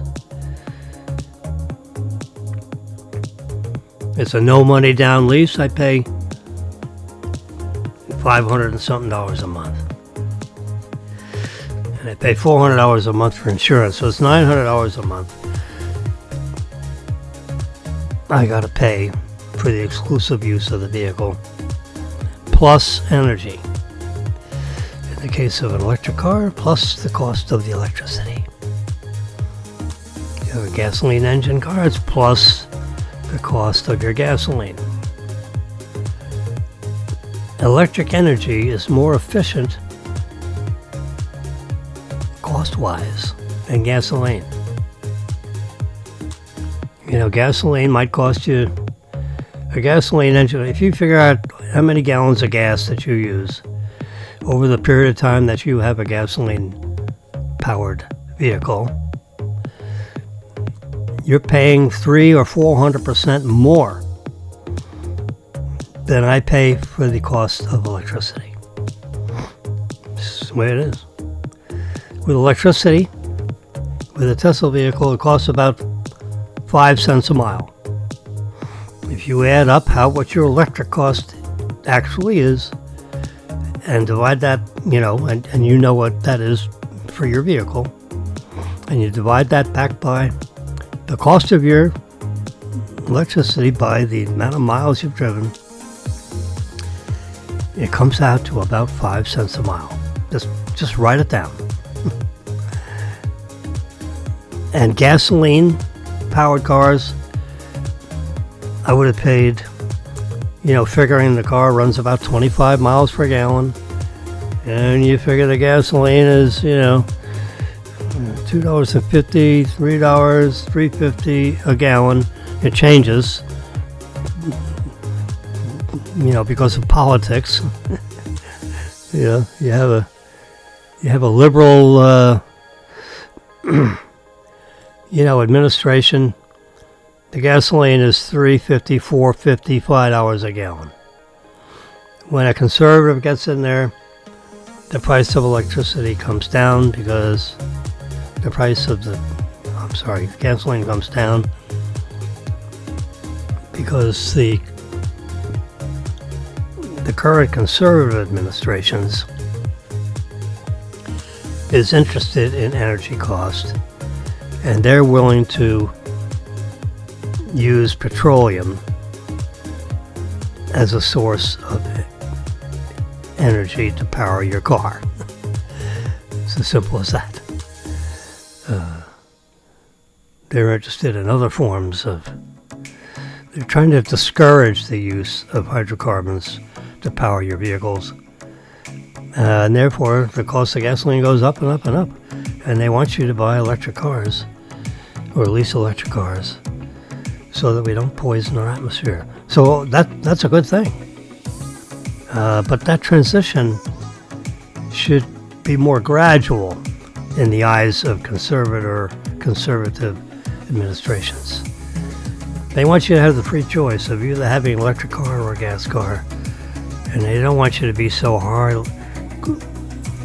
They don't want you to be so harshly penalized, because if the price of gasoline and diesel fuel and everything goes up, as the price goes up, because to deliver meat to the meat store, to deliver cornflakes to the grocery store, they're all delivered in trucks.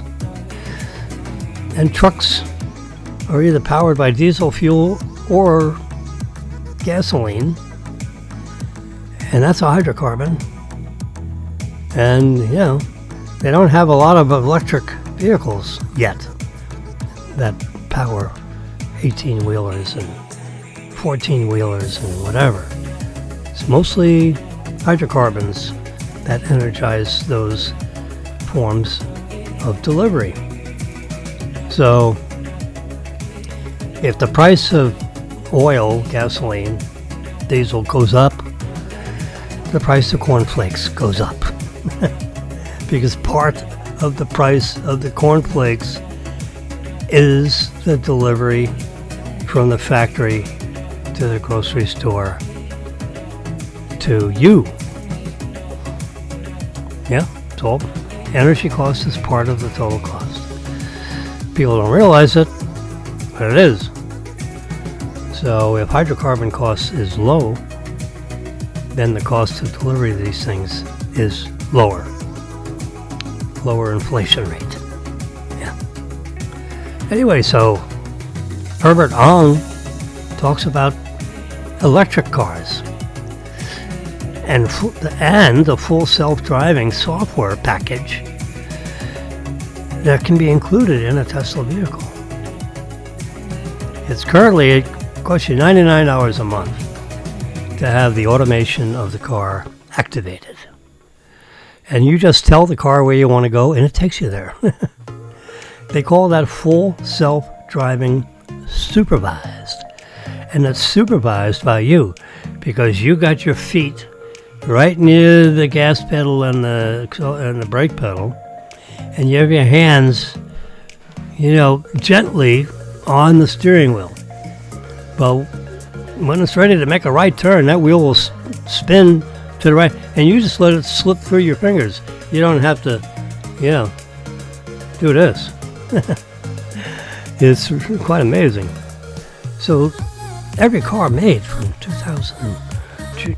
March of 2001 through and including today has this supercomputer built into the Tesla, every Tesla, and is capable of taking you wherever the hell you want to go just by telling it where to go. And it does it changes the lanes. It keeps you at 65 miles an hour on the highway, assuming that the traffic is moving that fast. If you got a slow car in front of you, it'll go around it. It'll put on that signal. Its 7 cameras will look to see if they can move over to the left lane to go around the slow vehicle. And then it'll move itself back over to the right lane. And it's got 7 cameras that are looking in every direction simultaneously and refreshing itself 35 times a second. This is pretty factual from Jimmy here. It has a frequency of 35 times a second. It pings all the cameras, the 7 cameras, 2 up front, 2 on the left side, 2 on the right side, and 1 back. Those are 7 cameras, 2, 4, 6, 7. So all those cameras are looking in their direction, The two on the left side are looking sideways to the left. The two on the right side of the car built into the doors or the superstructure of the side of the vehicle.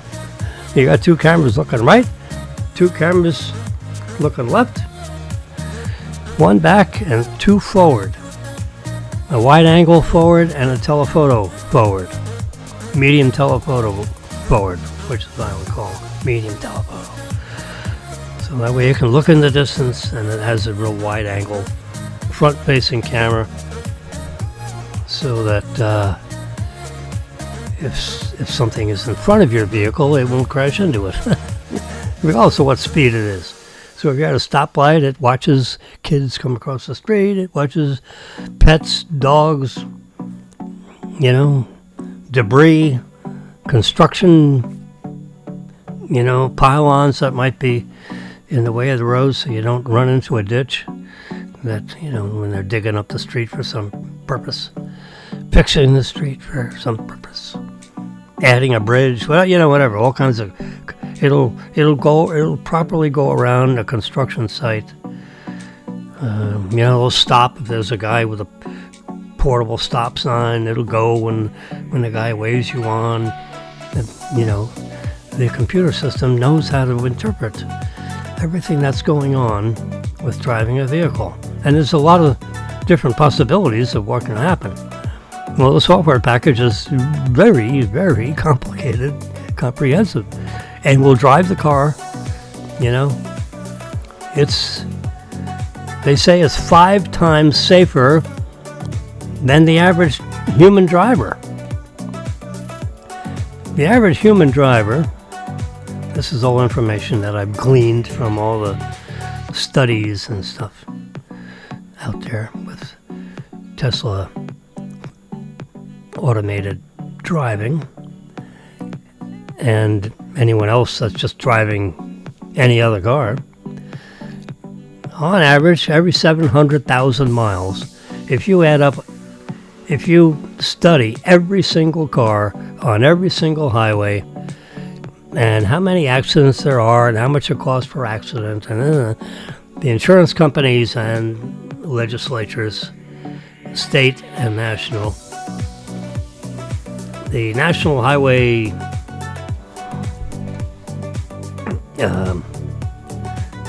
organization, it's like an agency of the federal government. They know on average how many registered vehicles they are. They poll every state. They know how many accidents there are in every. They know how many highways there are in every municipality, local, state, federal. So they accumulate all this data. And on average, every 700,000 miles driven, there's an accident when there's a human driver. When it's a computer that's driving a Tesla car, there's an accident only every 5 million miles. So when you divide, we can do the calculator right here, 5 million miles, divide that by 700,000, let's just say 750,000, 6.6 times safer. So that's what they're saying about the computer driver when full self-driving is activated in a Tesla, and they know exactly how many miles when full self-driving is activated, and they know exactly how many miles when a human driver drives a Tesla, and knowing the relationship between how often the full self-driving is activated and how many times for how many miles actually driven you decide to drive the car yourself instead of activating full self-driving for whatever reason.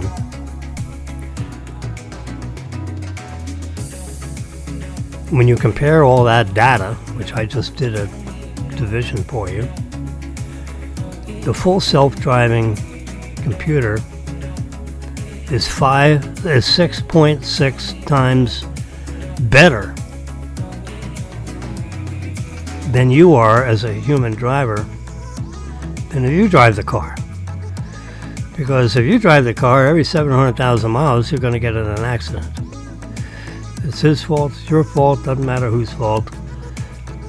When you add up how many miles it takes before there's an accident, any kind of car, any kind of driver, it's about 700,000 miles. Now, you don't drive 700,000 miles. You're only driving, 10,000 miles a year, But if you could drive 700,000 miles, on average, you get in one accident every 700,000 miles. But if you use FSD, if you activate the full self-driving feature of a Tesla vehicle, it will cost you $99 a month. You're going to get in an accident only every 5 million miles, which is 6.6 times better than the average human driver without using FSD. That data is so compelling to at least one insurance company, one or two, that there's a insurance company out of Arizona that's saying if you activate full self-driving and drive with it, we'll reduce your insurance premium by 50%. Now how about that? Stick that in your pipe and smoke it. For those of you who feel that this automation in Tesla vehicles isn't real, it's real. And it works. And I believe they have 5 billion miles worth of driving data that proves that the full self-driving is 6.6 times better than the average human driver. So here's something that's not recommended by Tesla, but just think about it. You're out with your wife. You own a Tesla or you have a leased Tesla. Doesn't matter the form of ownership, just lease it.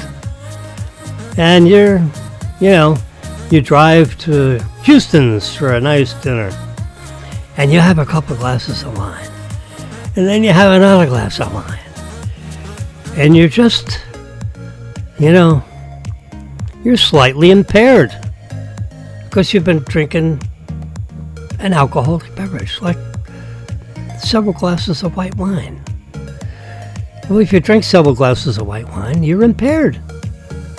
Now, you may not be 0.08 alcohol blood level impaired. It might be 0.04, something less. So you wouldn't be considered drunk driving, but you're certainly impaired, right? If you have just one glass of wine, you're slightly impaired. If you have 2 glasses of wine, you're slightly more impaired. Your blood alcohol level might be at 0.04, which is not considered intoxicated according to the state of Florida. You need 0.08 alcohol or greater to be considered drunk driving. So you're just slightly less than drunk driving. You're 0.06. So you're impaired. You know what? Activate your full self-driving and have it take you home if you must use your car. Either that or take Uber and leave the car in the parking lot. But you know what? Most people drive home. Even though they're slightly impaired, they're not legally intoxicated. Their blood alcohol level is less than 0.08. So, you're 0.07. Well, you're impaired. You're not legally drunk, but you're impaired. You could get pulled over. You're wobbling in the road. You're not, whatever. You're not driving as well as you could if you were unimpaired. So you know what? I just suddenly realized Marilyn and I were out to had a nice lunch at Houston's on Saturday, one Saturday a couple of weeks ago. And I said, you know what, Marilyn? We have full self-driving activated in this car. I'm going to push the home button and I'm going to have the car take me home. And just let the automation drive me home. Why the hell? Because it's going to be better than it's unimpaired. I'm impaired, probably. I've had 3 glasses of wine. And I did that. And it was quite amazing because the computer will drive the car better than you will. Impaired or not impaired. Because on average, it's 6.6 times better than you can be being unimpaired. So I did it. I used the full self-driving to take me and myself and Marilyn home. I used the full self-driving to take me home because no, we've used it, other times, So the idea is use it as much as you possibly can. Why not? Just tell the car where you want to go and push the go button and there's a button on your big screen in the middle of the car. It's blue. Just touch it. And it'll take you to where you want to go. Just put the address. Just tell the car the address, or type the address in. Either way, activate Grok. Grok is the Tesla version of Siri. Whoops. When I use that word, all my iPads start flashing. No, thank you. Stop. Siri, stop. Yeah. You can say, "Hey Siri," and the computers will start to. The Apple computer situation will start answering your question. Like what time of day is it? Hey Siri, what time is it? It's 4:38 a.m. My God, it's 4:38 a.m. Holy crap. Whew. Anyway, so Herbert Hong. Activate use, what do you call it? YouTube. And just in the search box when you're in YouTube, let me show you how to do that. It's very simple. I'm going to go to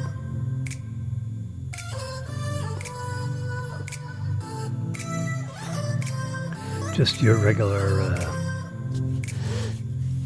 internet search thingy. And in the search box, you type YouTube, youtube.com. There we go. And I'm going to hit / youtube.com FAU4U. That's my channel. I'm talking on it right now. And I'm going to press enter. youtube.com / FAU4U. I've been on the faculty at FAU for 20 years, so I used FAU4U. I got it first. There are a lot of people at FAU that love to have that handle. That's my handle. That's my handle on Facebook, YouTube, and X. Here we go. FAU4U. There it is. There you go. See Jim Wilson right there on the top? And you see there's a box there that says live with a little red thing right there. Welcome to Jim Wilson's live broadcast at YouTube, FAU4U. That's it. We just did the search. It's right there. I have 550, literally 555, I think it is, podcasts. So if I touch that thing right there, I don't know if I'm going to get an echo or what, but and I can hit the play button. That's so the little thingy there, play. Let's see what happens. Is it playing? That's it. We just did the search. It's right there. I have 550, literally 555, I think it is. Yeah, it's playing. Yeah, there it is. Podcasts. I'm gonna wave my hand. So if I touch that thing right there, I don't know if I'm gonna get an echo or what. And you'll see my hand waving. But there. So, and I can hit the play button. That's a live broadcast right there. Thingy there to play. Let's see what happens. So that's how you. So you can do the FAU for you. Excuse me. You can do the YouTube.com, and then and type in Brighter. Yeah, there. BRIGHTER. And then you'll end up with Herbert Ong. So if I touch that podcast thing right there, so see, there's shaking my hand. There's like a couple minute delay. It's live, but it's So, and I can hit the play button. You call in. You can send me a text message. I'm talking here. So that's how you. So you can do the FAU anyway. So excuse me. You can do the YouTube.com. First times I've actually. And then look up myself and my own podcast. Very interesting, huh? Crazy. Anyway, so Herbert Ong has the same thing. His thing is called Brighter. Brighter and then space Herbert Ong, or just type in Brighter. Let's do that. So I'm going to lift up on here. I'm going to go to the site up here where you can search for things. And in the search box, I'm going to type YouTube, youtube.com with a slash, and then type Brighter. There's Brighter. Let me turn that down. Music has changed a little bit. So we got Brighter. Let's see what happens. Do we get Herbert Ong?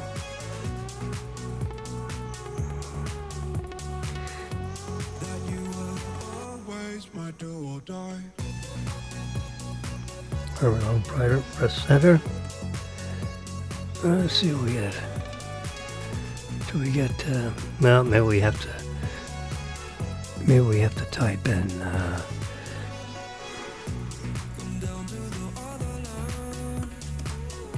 Let's type in Herbert Ong in the YouTube site. There we go. Yeah, these are a bunch of Herbert Ong's podcasts. There you go. See, Brighter with Herbert. That's it right there. These are all his.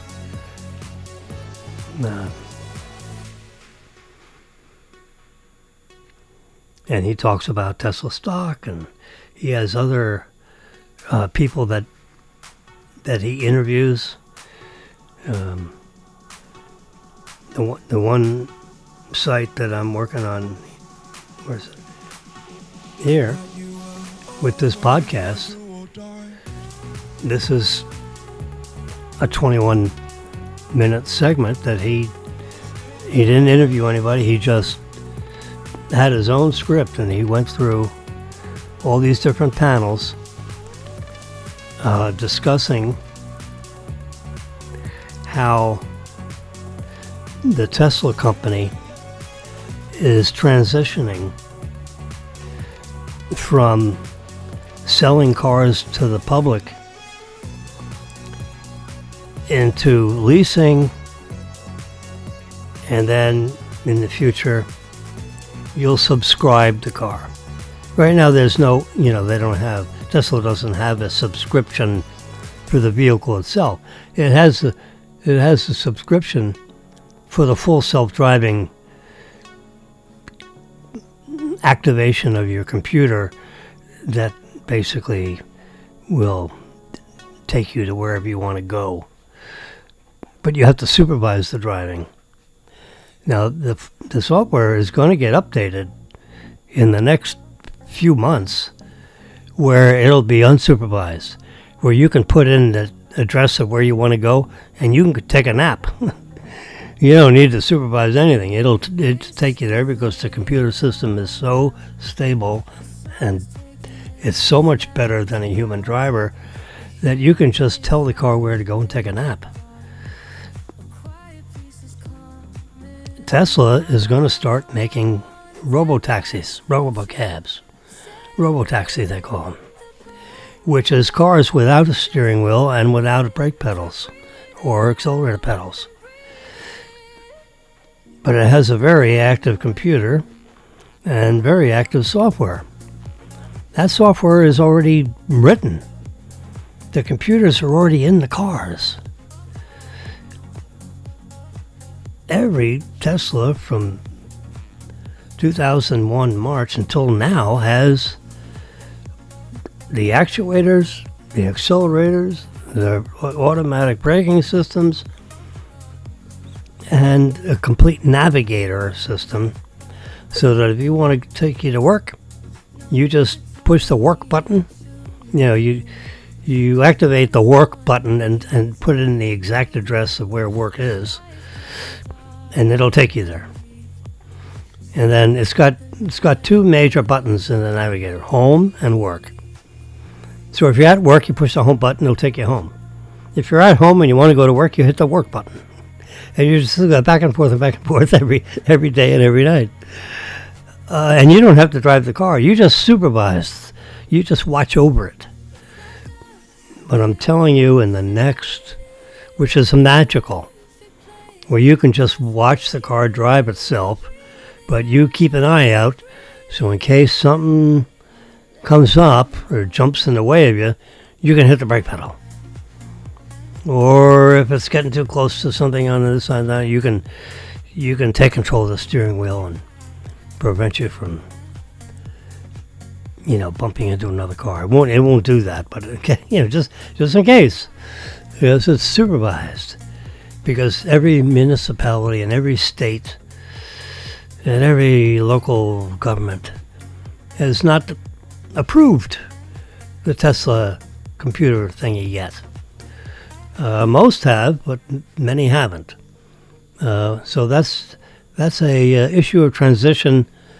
The local governments and the state governments and the national government is going to have to get used to the fact that companies like Tesla and Waymo, that's another one, there are several others, but Tesla in particular has the full automation in the car, and it drives better than a person does.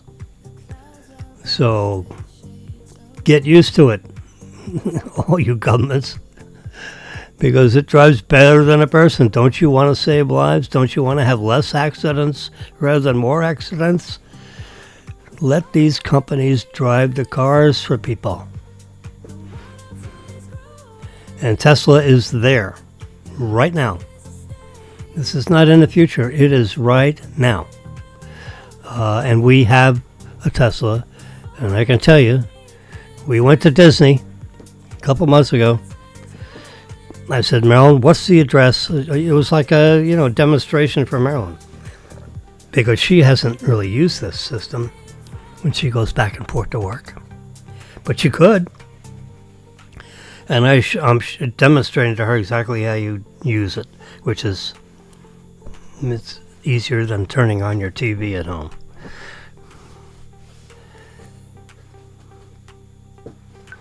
There's a button you push on the screen and it'll take you there. That's how simple can that be? And you just tell the car where you want to go. So I said, Marilyn, where are we going? And where's our first destination in Orlando? It's the Hyatt Grand Cypress. What's the address in Orlando of the Hyatt Grand Cypress? Tell me that. I told the car. in the place where you put the address of where you want to go. It's called the Navigator. You just put it right in there. What is it? 1000 Grand Cypress Drive, whatever the heck your address is. I'm making that up. I don't remember what the address was. I put the address in the Navigator, and I push go. And I said, Marilyn, I'm not touching the steering wheel. I'm not touching the accelerator pedal. I'm not touching the brake pedal. I'm not signaling left turn. I'm not signaling for a right turn. I'm not going to make the left or right turn. I'm not going to keep it between the lines. The car is going to drive itself to the Hyatt Grand Cypress as soon as I press start. Are you watching? She said yes. I said push the start.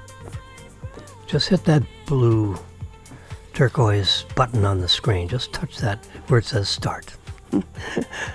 And here it goes. And it made the first right-hand turn to get on the Dixie Federal Highway. And then we got on the I-95. It took us right on the on-ramp. It went up the on-ramp. It merged with the traffic in I-95. It drove the 70 miles until it gets over to the turnpike. And then it got on the turnpike. It did all that by itself. It got in the proper lane, so the turnpike automatically assessed the little thingy we got in the windshield to automatically pay for the turnpike fees. It got off the turnpike. It did the local street drives in Orlando and drove right up to the lobby of the Hyatt Grand Cypress in Orlando. And I said, here we are, Marilyn. I never touched anything. You saw, I'm just sitting here. We're having a conversation. For the 2.5 hours it took to get here, it followed all the road signs. It drove the proper speed limits because all that information is in the software package. It goes on the internet. It knows exactly what the speed limit is on every single piece of the road that we drove, and it kept us within the proper tolerances of driving within the speed limits. It made sure it didn't run up into a car in front of us. It kept the proper following distances. It passed cars that were riding too slow. It signaled the left turn to get into another left-hand lane to go around the slow vehicle. And then it accelerated past the slow vehicle. And then it got over back in the right-hand lane and cruised up the turnpike. It's 70 miles an hour or whatever the speed limit was. Takes you right door to door. All of that automation is in every Tesla starting in March of 2001 when they came up with hardware HW4, they call it, which is a certain computer and the 7 cameras with 5 million pixel imaging cameras. The sensors, as they say. Has 7 sensors with optical focal, so the cameras are focused at proper distances, looking 7 directions at once. It is 6 times better than any average human driver. It's kind of hard to even use those vocabulary words, but that's the way it is. Here we are. 2 hours and 34 minutes I've been yakking. Anyway, Herbert Ong talks about everything Tesla and the full self-driving subscription transition. Right now, there are 1.1 million Tesla drivers they're paying for full self-driving. They've bought the software. 1.1 million. There are 300, that's everybody. There are 330,000 of us that subscribe to that rather than paying for the $8,000 for the full self-driving package. And you just pay a one-time fee. of $8,000, and you're subscribed to the full self-driving 24/7 for as long as you drive the car. 5 years, 8 years, 10 years, whatever years. One-time fee. Tesla doesn't do that anymore because it's too confusing. It's too much to figure out. You know, if you buy a new car, you got to transfer to the new car from the old car. It's, you know, they turn it on this one, they turn it off that one. They don't want to. So you know what? They don't do it anymore. You can't buy as of the 14th of this month through February 14th. On the 15th, you can't do it. That's 3 days ago. 3 days ago, Tesla said, no more. You can't buy the software forever, as long as the car is driving for millions of miles or a lot less than that. You can see right there. The purchase option ended February 14th. The only way you can get full self-driving today with a Tesla is activate the $99 a month subscription. And it'll automatically hit your checkbook $99 every month, plus sales tax. So it's like $105 something dollars a month. And you got the full self-driving, everything about the software is at your disposal. There are 330,000 people as of this writing that have the subscriptions. About 30% of everybody that are using full self-driving do it with subscriptions. As of February 14th, the only way you can use the software is with a subscription. You can't buy it anymore. It's strictly $99 a month subscription. The monthly reoccurring revenues because of those subscriptions is $33 million a month. That's an annual recurring cash flow of $400 million a year that Tesla receives. Okay? So that's an annual of $5.2 billion a year in reoccurring annual subscriptions that'll grow because as they keep selling cars, that number's going to increase. As they forget, buy, sell, manufacture, as people use Tesla vehicles, whether it's a lease or a purchase, they're going to be paying $100 a month, round numbers, running up a nickel. So it's $100 a month. That's $5.2 billion a year in reoccurring annual revenues.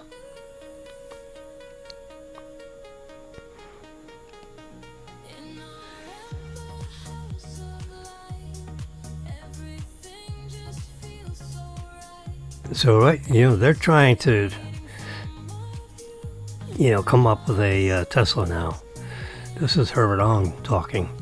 They're trying to come up with a, with a Model Y car. They're going to charge, like if you go in there and rent a car, short term, $60 a month. You can get a Model Y, just like I'm driving right now. Unlimited miles. Unlimited supercharger electric filling up. Total unlimited full self-driving computer access. It costs you $60 a month for everything.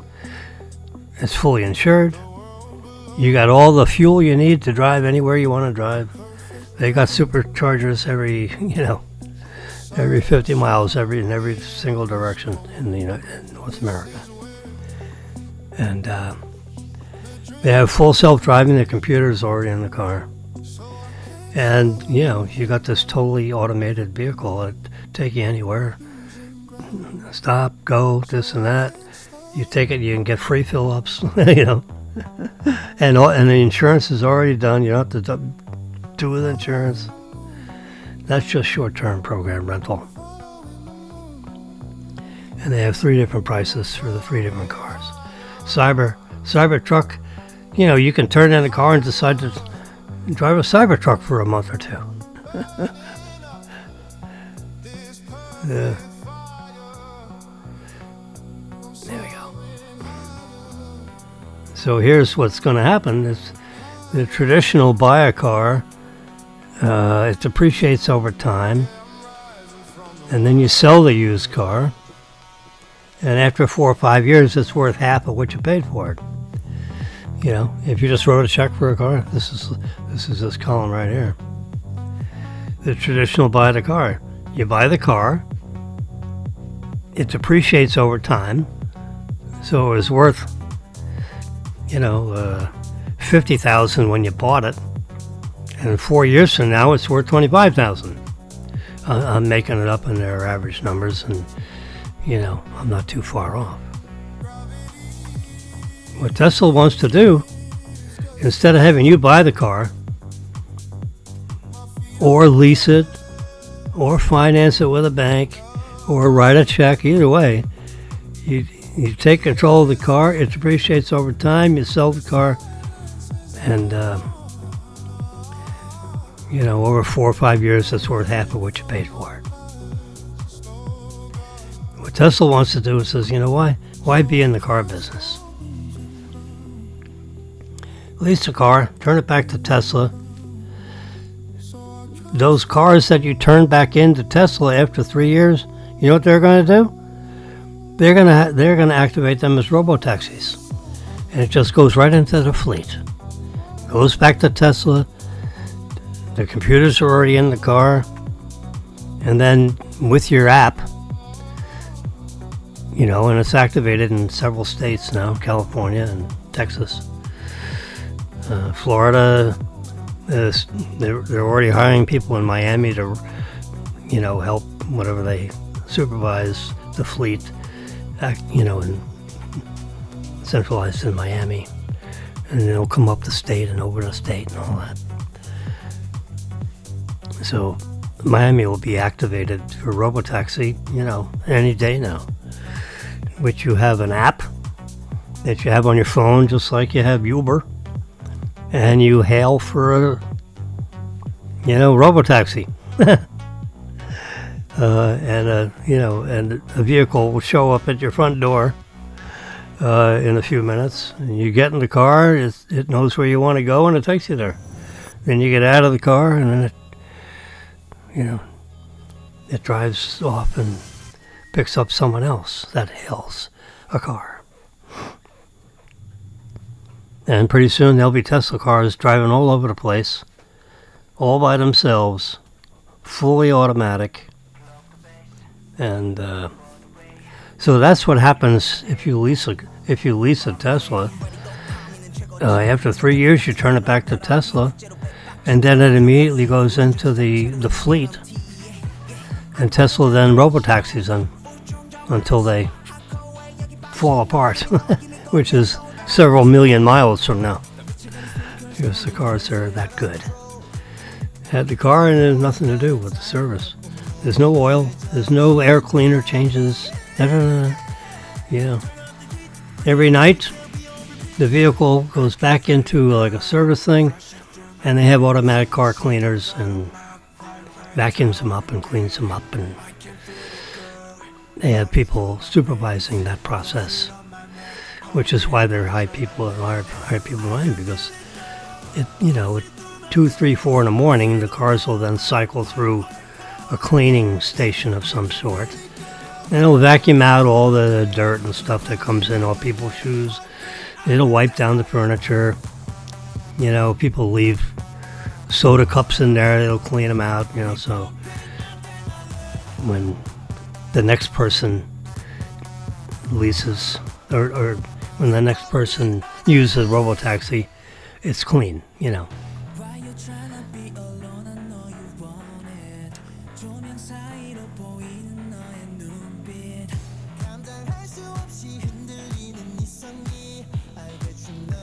So here Herbert Ong is talking about, in this slide, how there's an insurance company called Lemonade. And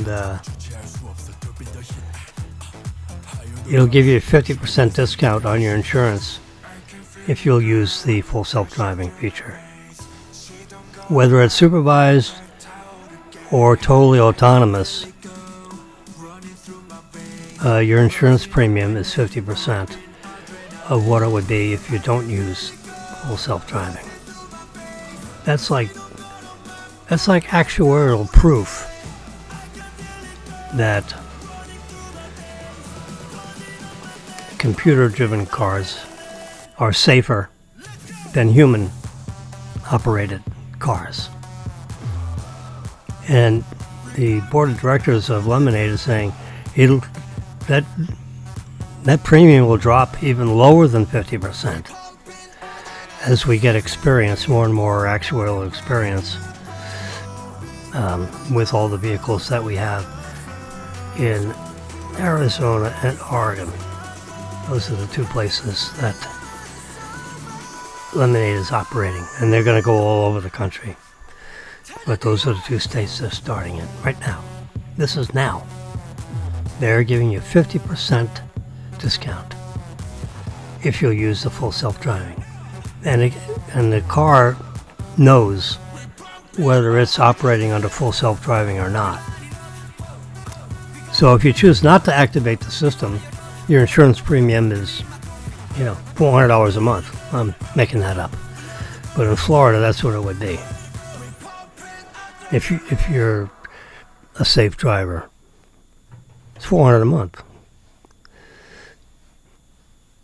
If you use full self-driving, your premium would be $200 a month. Now, why wouldn't you want to do that? Why wouldn't you want to use that computer-driven feature if you're going to get a 50% discount on your insurance policy? All you have to do is watch over the full self-driving. The car will drive itself. We've done it. I do it all the time. Yeah.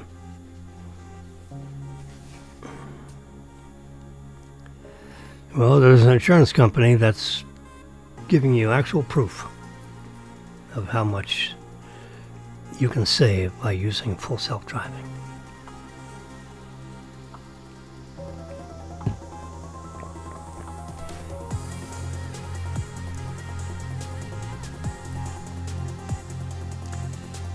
So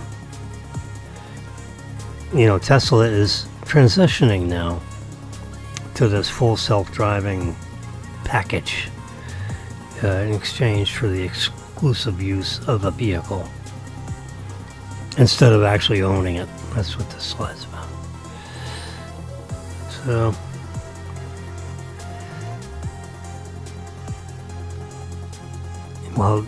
this is what Tesla's doing right now. They have a full self-driving computer fleet. I'm part of the fleet because I'm leasing one. There's the lease.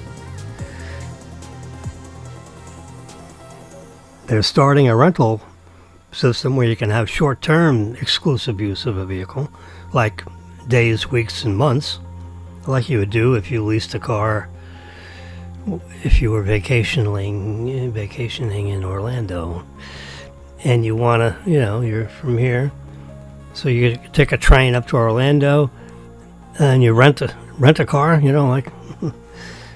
so you can rent a Tesla.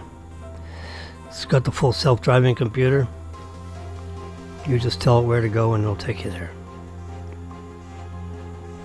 And everything's going to be subscriptions. The robotaxi, you basically pay by the mile. About $1 a mile.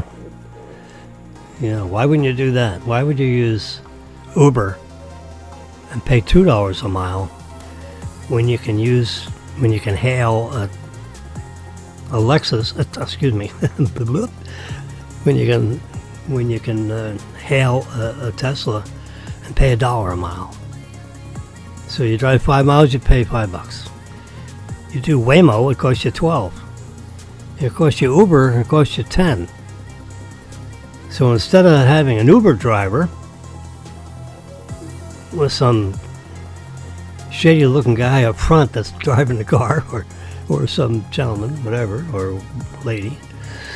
But let's say, you get into an Uber car and it's not quite as clean as you'd like it to be. There's all kinds of stuff on the floor and dirt, and the Uber drivers doesn't take. I mean, I drove an Uber car. I was an Uber driver for about 4 or 5 months, and every morning I'd make sure I had a portable vacuum. I'd vacuum up the car, and I'd wipe it down. I'd make sure it looked clean as a whistle. No empty water bottles laying around.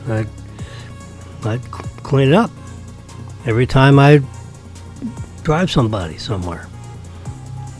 I'd drop them off, and I'd look at my car, and I'd make sure it's perfectly clean. If they left behind certain things in the side door panels or whatever, I'd pick that stuff, I'd clean it up.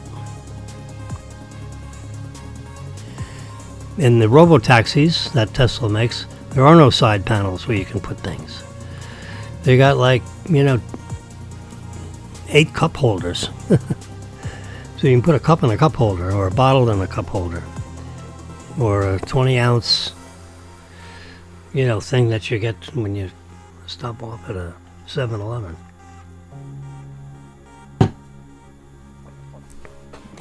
Cup holders only. And trunk space. Like if you're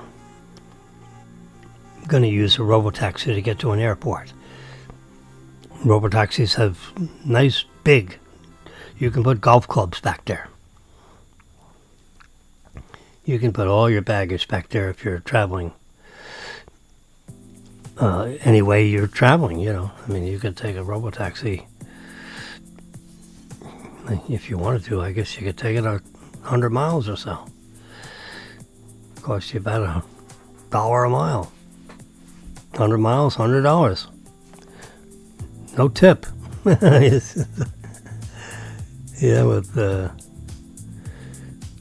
Uber, it's a tip. You pay $12, and then there's a room for a tip.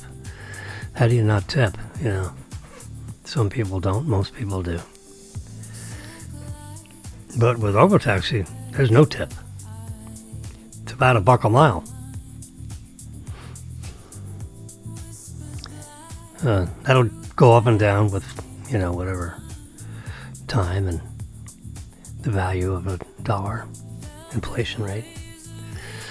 But it'll probably come down for quite a while because of the experience and the insurance factor and the crash rate, like none or very little.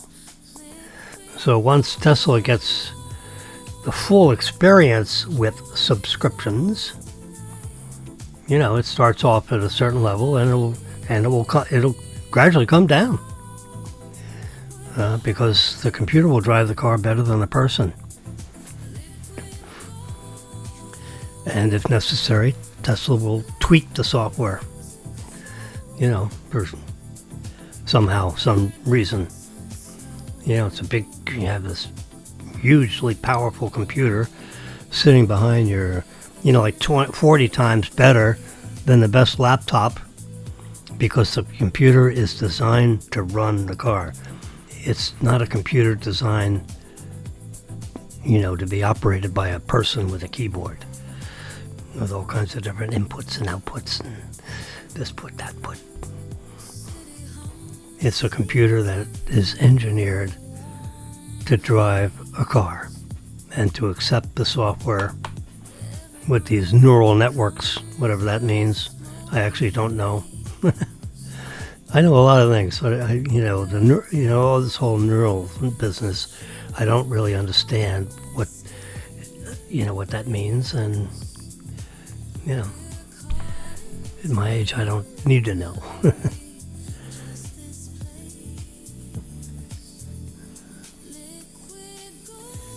So 416 megabytes. Anyway, so this interesting. Go to Herbert Ong and listen to this 21-minute dissertation about the Tesla FSD subscription transition. If you put in those words in the search, you'll end up on this 21-minute. I looked at it. It was 21 minutes. I watched it twice. Yeah, I'll show you. Here's my,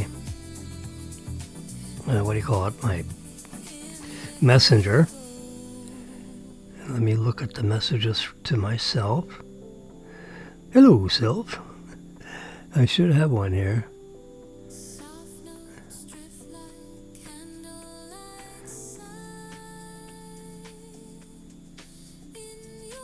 What's this? Is this, no, that's not to myself. There it is, right here. Jim L. Wilson. I should have a, I don't know if it popped up on here or not. Oh, you know what? I may have sent it to 3 people. This is it. Nope, that's not it.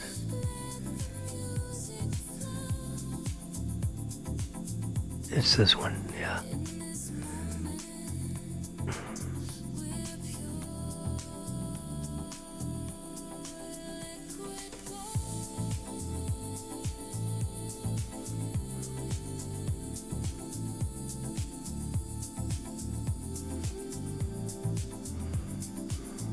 Rats.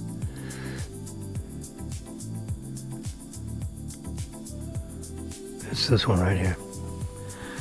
No more sales. All right, I'm going to punch this button right here. You're watching it. And it's going to take you to Herbert Ong. Hopefully.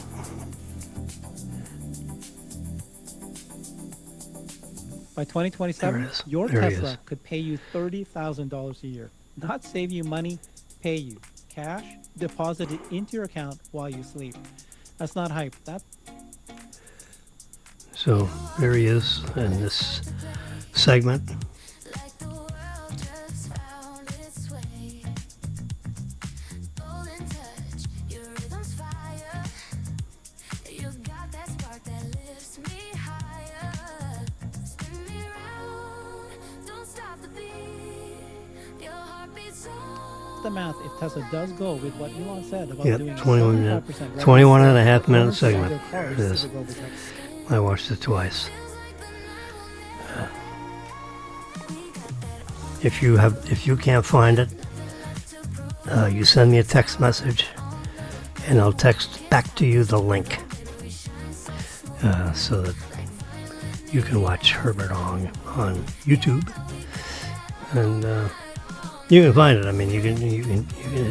It just came out a couple of days ago, so it's within the first, within this week. Yeah. I watch all of them that he comes out with. Yeah. You left some melody in stereo. There's another app I use. It's called Flipboard. I can't rewind. It's an app you should have. This is where I get most of my news. Let me shrink it up so you can see the whole piece of this. There we go. Move it over there.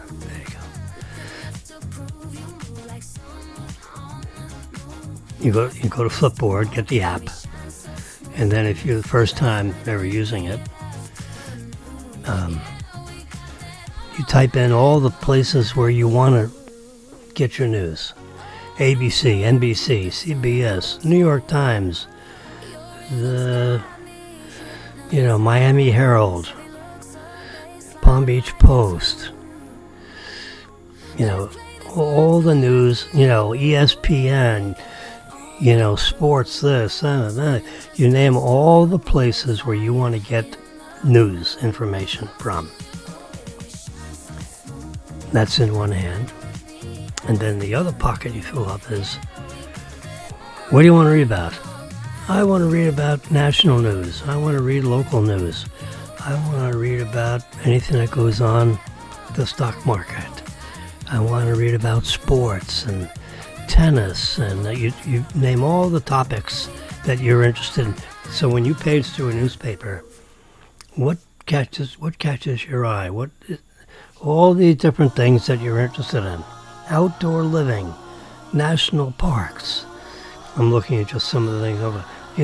Aviation, jet airplanes. You list all those things in one hand. In the other hand, you list where you want to get, your news from. And you run the app. That's how you start off with the app. And then periodically it says, do you want to get information from here? It'll make suggestions on more places where you can get the kind of information you're interested in. It'll start suggesting to you, things. And you take the suggestion or you don't take the suggestion. You just stick with what you put in there. Yeah, that's how it works. Flipboard. Living in this computer age is really, back, 30 years ago, you got a newspaper. You want to read about financial stuff, you got the Wall Street Journal. Now I just put Wall Street Journal in Flipboard, and it pulls out all the stories out of the Wall Street Journal about the types of companies that I mentioned in Flipboard. Because remember, you list the sources, and you list what do you want to read about. And it does that. It sorts through everything and finds exactly what you want. Yeah.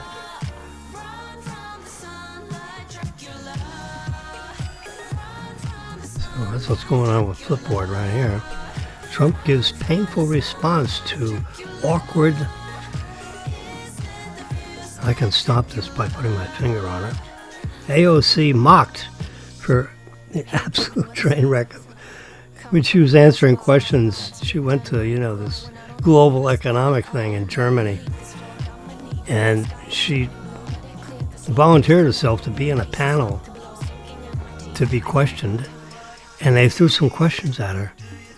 And it was total word salad. She had no knowledge of what to say. And she was stuttering and stuttering. And she had one 30-second segment where she was it was like she couldn't answer. It was like her brain was empty. It was like I've never seen anything like it. And she made a fool out of herself. That's what this thing's talking about. And every news agency, almost every news agency that was following her around the country came back and said, my God, this was really bad. So she's a young girl and, 30, 35 years old, somewhere in that range. And she's got a lot to learn, so she doesn't know everything yet. Like I do. I know everything. Yeah, no. Anyway, so this is Flipboard. It's going through. And from the sources that I chose to have it look at. Yeah, one of the things, the White House Ballroom Project. Dell computers. Anyway, and then you can just flip it, and then you have all these different things. You hit this upper left-hand square right there, and then it goes through different articles. And you can read those. Yeah, like in the lower left corner, I wear Apple Watch every day, and this simple trick made my life a lot easier. I watch my Apple Watch every day too. So you can click on DARPA missile carrying long shot becomes newest X-plane.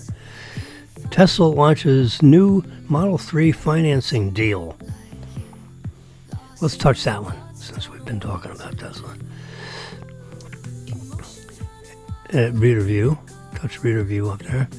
Tesla launches new Model 3 financing deal with awesome savings. Tesla is now offering a 0.99% APR financing option for all new Model 3 orders in the USA. Applies to all loan terms of up to 72 months. That's 6-year financing. Tesla has launched a new Model 3 financing program, and it goes through and it talks about it. And you got all these different Model 3s you can buy, different configurations. This is the article. And where did this come from?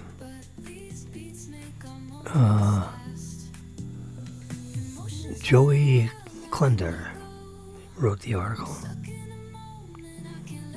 And I guess you gotta go to the bottom to figure out where it came from. Teslarati.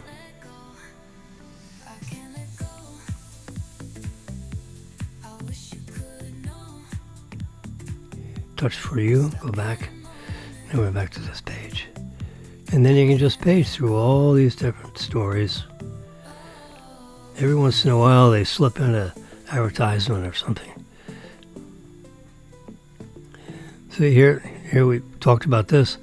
Tesla FSD, full self-driving. Tesla full self-driving one-time purchase has ended. In other words, you can't pay $8,000 and buy the software forever. Now you got to subscribe. You got to pay the $100 a month. Yeah. There's a whole article about that. Up in the top left, it says "For You." Touch that, and it puts you back to the articles. And you can page through, and you can spend all day just paging through. And what is it picking up? It's picking up stories that you want to read about because you told it which periodicals to go to or which news sources. Wall Street Journal, New York Times, Encyclopedia Britannica, World Book. I mean, everything you can think of that you want to have as a source. And then in the right hand, you pick what kind of articles: science, sports,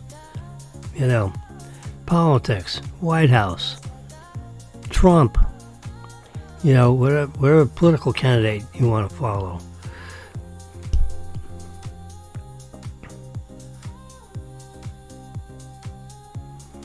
Here you go. Musk reaffirms Tesla Cybercab starts production in April. In April, there's off the assembly line. They just had a picture, where they have all the employees of the factory. Now, the Tesla factories are 94% automated. In other words, only 6% of everything that's involved with making the car is helped by human beings. 94% of everything that happens in the factory is done by automation. There, Musk reaffirms Tesla Cybercab starts production in April. Now this is the vehicle. Look inside. No steering wheel, no pedals, 2 seats, a screen in the middle, and a big trunk in the back. That's the Cybercab. Because in their research, 94% of everybody that wants an Uber, there's 2 people or less. So if you got 3 or more people, you got to get a different kind of vehicle. Now maybe, I'm sure that Cybercab, that the app will allow you to have 3 and 4 people in the car, because it'll hail, a Model Y or Model 3. Because remember, all those cars that come off lease are going to go into the rental car business. The Uber kind of business. Because they're every car made from March 2001 to now have the same computer that I have in my car. Same camera system. Same software system. So here's this article about the Cybercab. So you'll have a Sire cab if if you just got 2 or less people. You got 3 or more people, you're going to have to get a Model Y, a Model 3, or you'll have to do an Uber.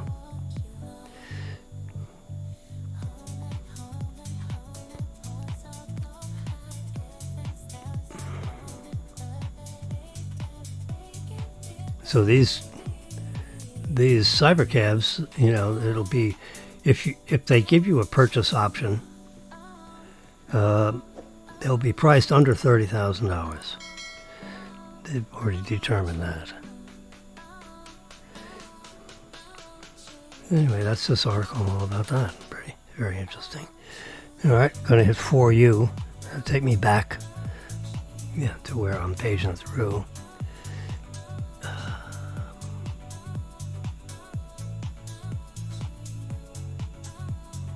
So you can see all these stories. And I'm paging through like this is my newspaper that I created.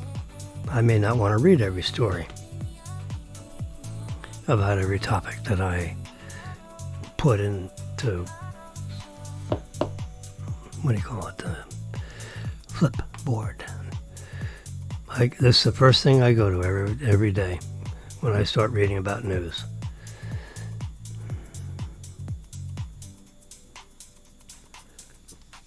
Flipboard is the place to go. Operates on the Apple system. I don't know. I'm sure there's a Flipboard, available just using your web browser. If you happen to be you don't have an Apple computer, you have a Windows computer, you can put in your Google search, just put Flipboard.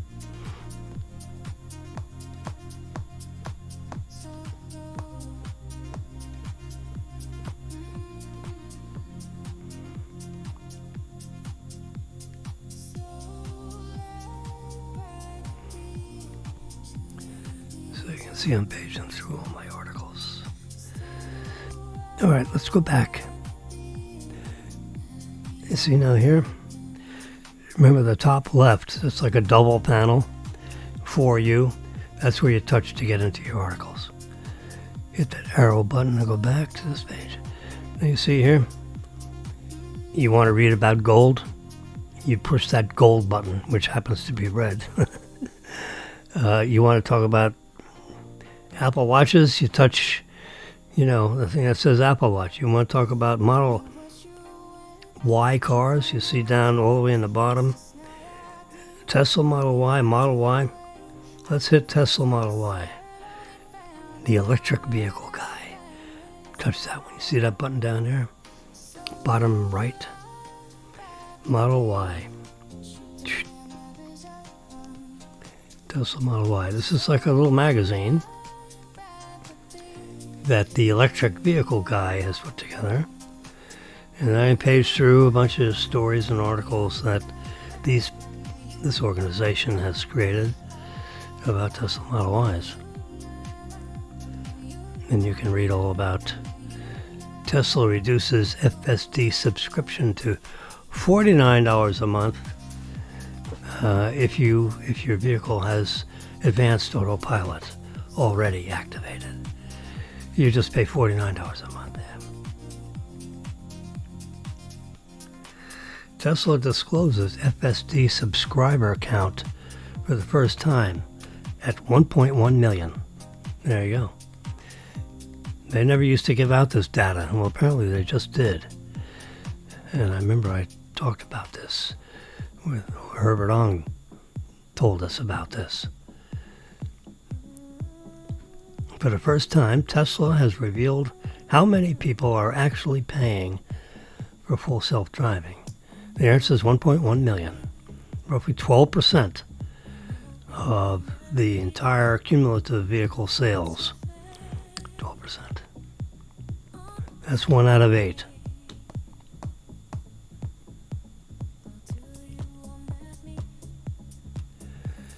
So 1.1 people actually have access to the full self-driving. And 70% people just outright bought the software for $6,000, $8,000, $10,000. And the other 30% are, on the $100 a month business.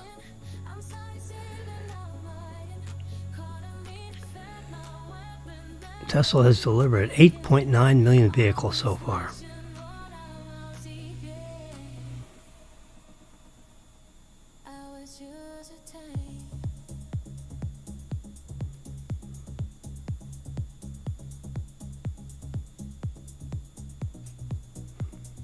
Okay.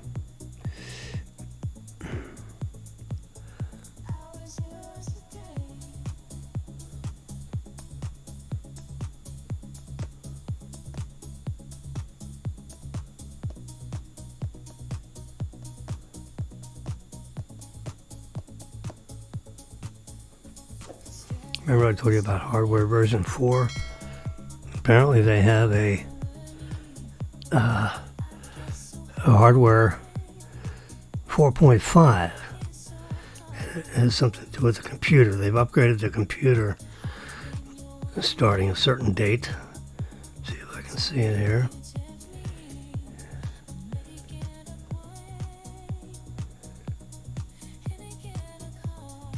There is a version 3, and that's the computers that were before March of 2001. And now apparently a 4.5 is popping up as a 3-chip upgrade. Or it's going to happen.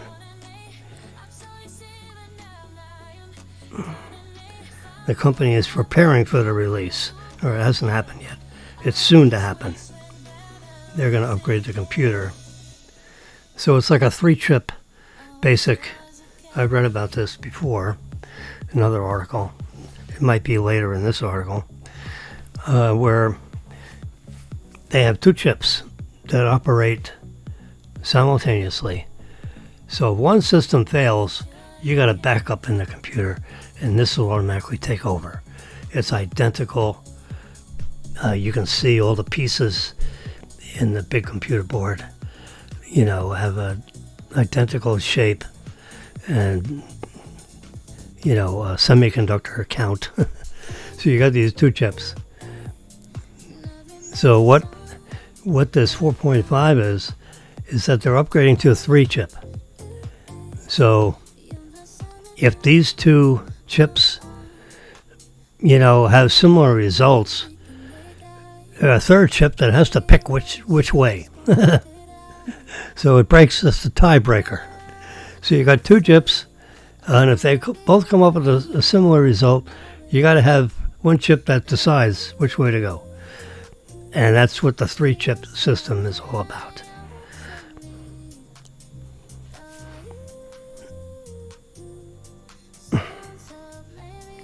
Now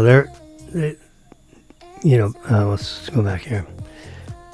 And they say 3-chip upgrade before AI5. So when they come up with the AI5 chip, which is going to be by the end of this year, and the beginning of 2027, they're going to have a AI, artificial intelligence 5 chip, and a computer and a hardware system and all that. So before the AI5 comes out, they're calling it AI5 now instead of HW4. Okay. So they're going to have an HW5 or AI5 or both. That nomenclature will be fine-tuned in the 4th quarter of this year. Right now, it's still in the engineering stage. It's not released to the public. I'm hearing bells and whistles. Okay. It's 5:40 a.m. Would you believe it? It's like an all-night talk show with Jimmy. I started 3 hours here. 3 hours and 20 minutes ago I've been talking. I've been talking to myself and I've been answering your questions. It's like having late night or early morning with Jimmy. I mean, in California it's 2:40. In the East Coast it's 5:40.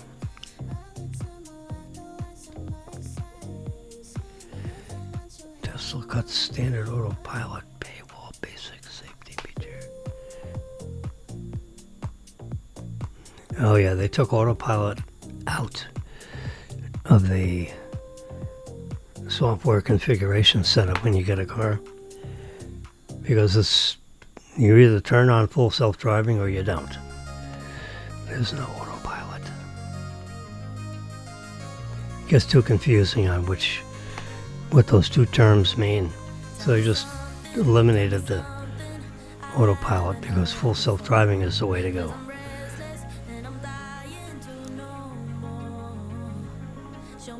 Here's an article. Tesla upgrades the Model Y with a larger screen. It's got higher resolution. And there's a black headliner above the car. Yeah.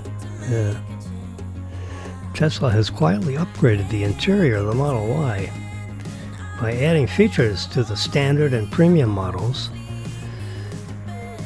that were previously reserved for the higher-end Model Y L, for like long version.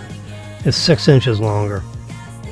Gives you a little more leg room if you have the 7-passenger seat choice, or it's 6.5 inches longer, which adds into the trunk space, because you got the front row and you got the second row, so the 6 inches longer helps if there's a third row, or if you haven't chosen the third row option. It just gives you 6.5 inches more trunk space. Yeah.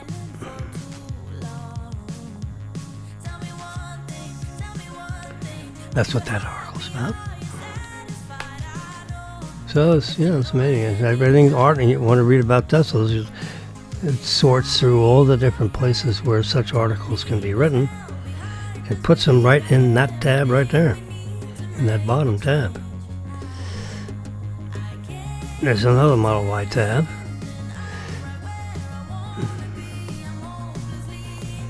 You can read about everything Tesla.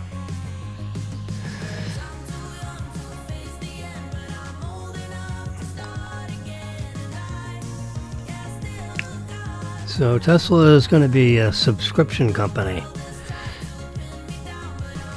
You subscribe for the car rather than renting it, leasing it, automobile financing with a bank. Tesla's going to take care of all of that. You just subscribe for the car, which gives you exclusive use of the vehicle or vehicles. And you can change up. You can say, hey, I want a Cybertruck for the next couple of months because we're moving, or whatever you want, a truck kind of a configuration. Or I want a Model 3, a little more sporty. Or I want a Model Y because I'm going to be going to a couple of weddings and parties and I want a bigger, nicer car.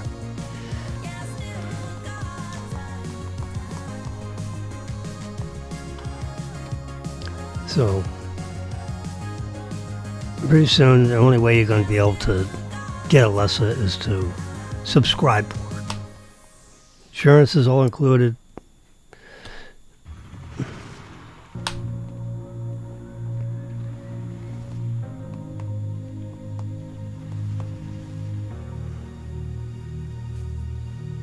Unlimited miles. Full insurance. That'll be something you'll have to check out to make sure it has enough liability coverage, so if you get in some kind of accident and the hospitalization and then what the coverage is for that. You'll have to check out the coverage limits to make sure they've got that tuned in properly. Because Tesla is now getting in the insurance business. It just started like a couple weeks ago. And I've been, I want to get my car covered with Tesla insurance. Let's see how that works. Since it's a Tesla lease, let's do the Tesla insurance. Got a little piece of, it's a little piece of oatmeal raisin cookie. What if this world was never what it seemed? Open your mind and find your space to breathe. Feel your senses elevate. Every moment we embrace. Now you're here, don't hesitate. This is how Tesla's going. They want everything subscription. That's what they're transitioning towards. That's what Herbert Ong thinks. I would tend to agree with him. Yeah, you want to lease a car and pay separately for subscription and insurance? You can do that. Now, they may change that where you just subscribe. Yeah, what do you care who owns a vehicle? Well, you have the exclusive use of it. You want to own the car and turn it into the lease program and they'll lease your car? They'll do that. They'll keep 70% of the revenue and they'll give you, they'll keep 30% of the revenue and you'll get the 70% because you own the car. They're doing this is all proposed as they transition into a full self-driving subscription, and they start, instead of leasing you the car, they may subscribe it to you. It's a different vocabulary word. It gives you the exclusive use and you pay a fee for that. What's the difference whether it's a lease payment or a subscription payment? You're going to be subscribing, if you want it, for the FSD. You're going to have 50% smaller insurance premiums if you use it. Why would you not use it? I think I'd rather get in an accident. Let the car drive itself, and then you don't have to worry about anything. The state of Florida says okay. And the company that provided the vehicle to you says okay. Why not? I mean, there was a day with horse and buggy, and the horse and buggy people were not happy when the first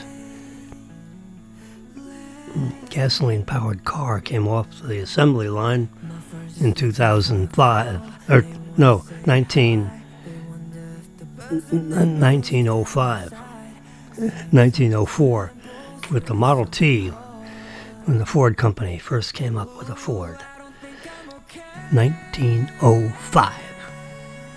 God, it's 122 years ago.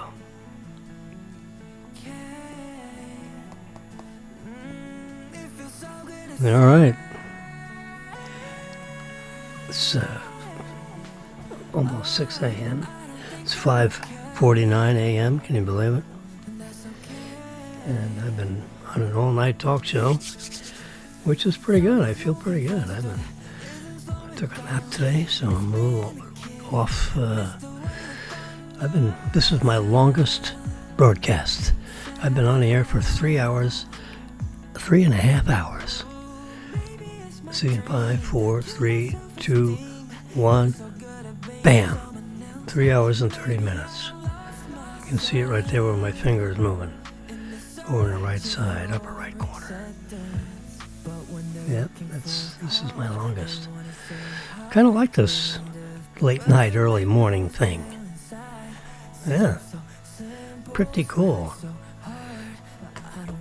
Got my microphone down here in this corner. It's behind this microphone thingy. There we go. It says 5:50. That's the time. You can see it right there in living color, 5:50. That's my phone. Sitting right there, see right behind it. There it is. Boing. There you go. 5:51. This is my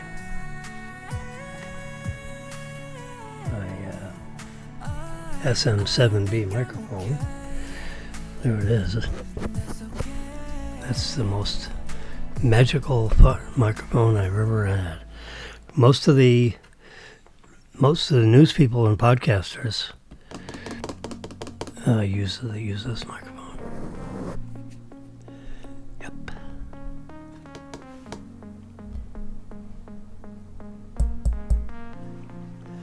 Boom mic, boom boom. So in here, in my secret envelope, see the green dot right there? Open up the green dot. What do I have? I've got some Mega Millions stuff.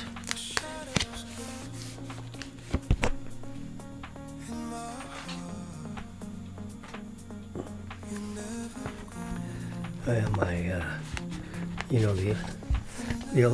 you've seen the electronic versions of, this Mega Millions statistics. Here it is in print. I printed it out.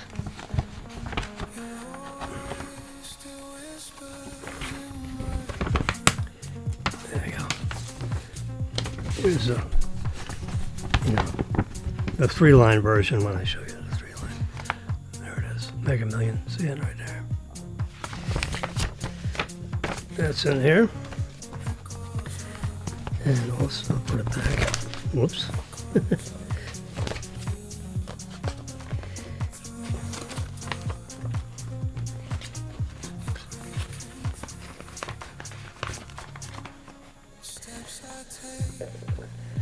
And also in there are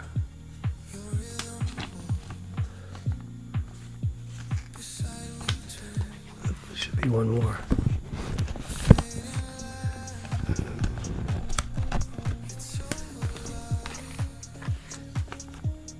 There you go, yeah. 4 tickets. Mega Millions. I'll have to check these and see if Jimmy got lucky. I didn't win the grand prize because I know, because this has rolled over to 416 million. So I have less than $395 million worth of winnings in here.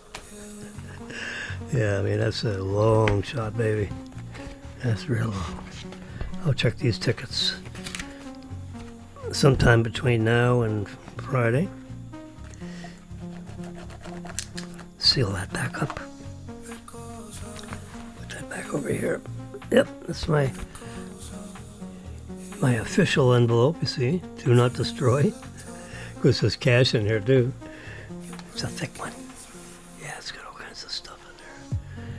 And there's the window showing the Mega Millions numbers. I took some extra time and created that nice spreadsheet, which tracks Mega Millions from December to now. Yeah. See what happens when the grand prize, whoever wins that. Someone's going to win it eventually, It might get, I think the biggest one went up to slightly over 2 billion. Wow. We're at 416 million right here. I have the ticket right here, and there it is, next draw. There's the February 17th numbers.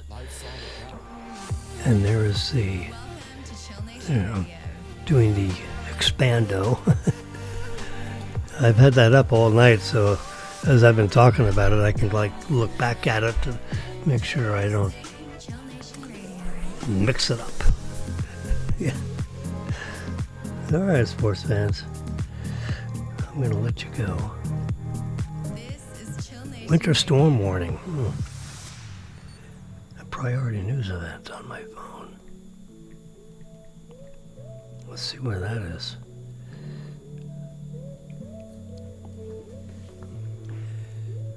4 feet of snow. Ooh, 75-mile-an-hour winds. What the hell is this? West Coast. Pushing inland.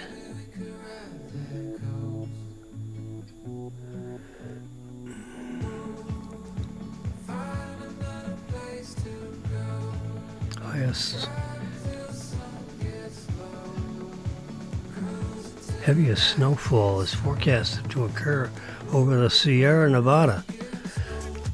Multiple storm systems.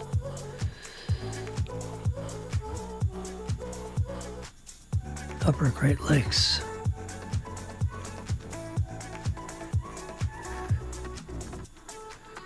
WS calling for 3 feet of snow. Dangerous winds. San Bernardino County.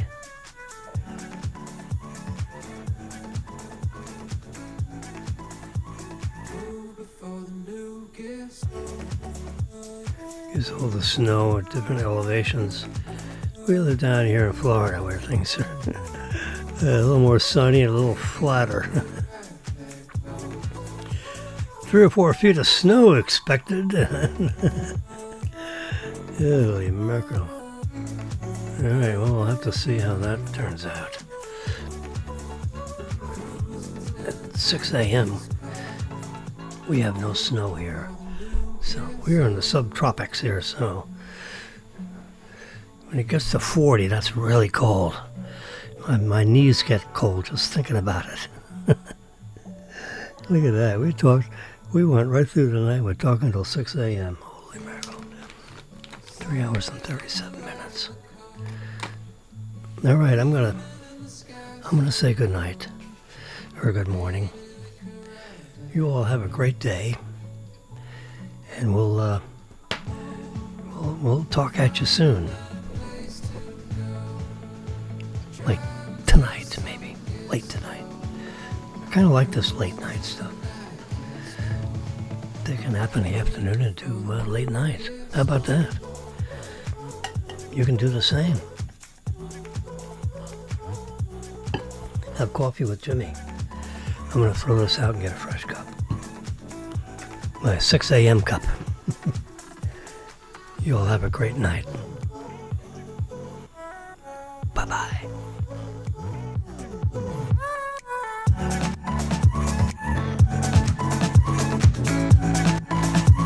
Move before the new gets old.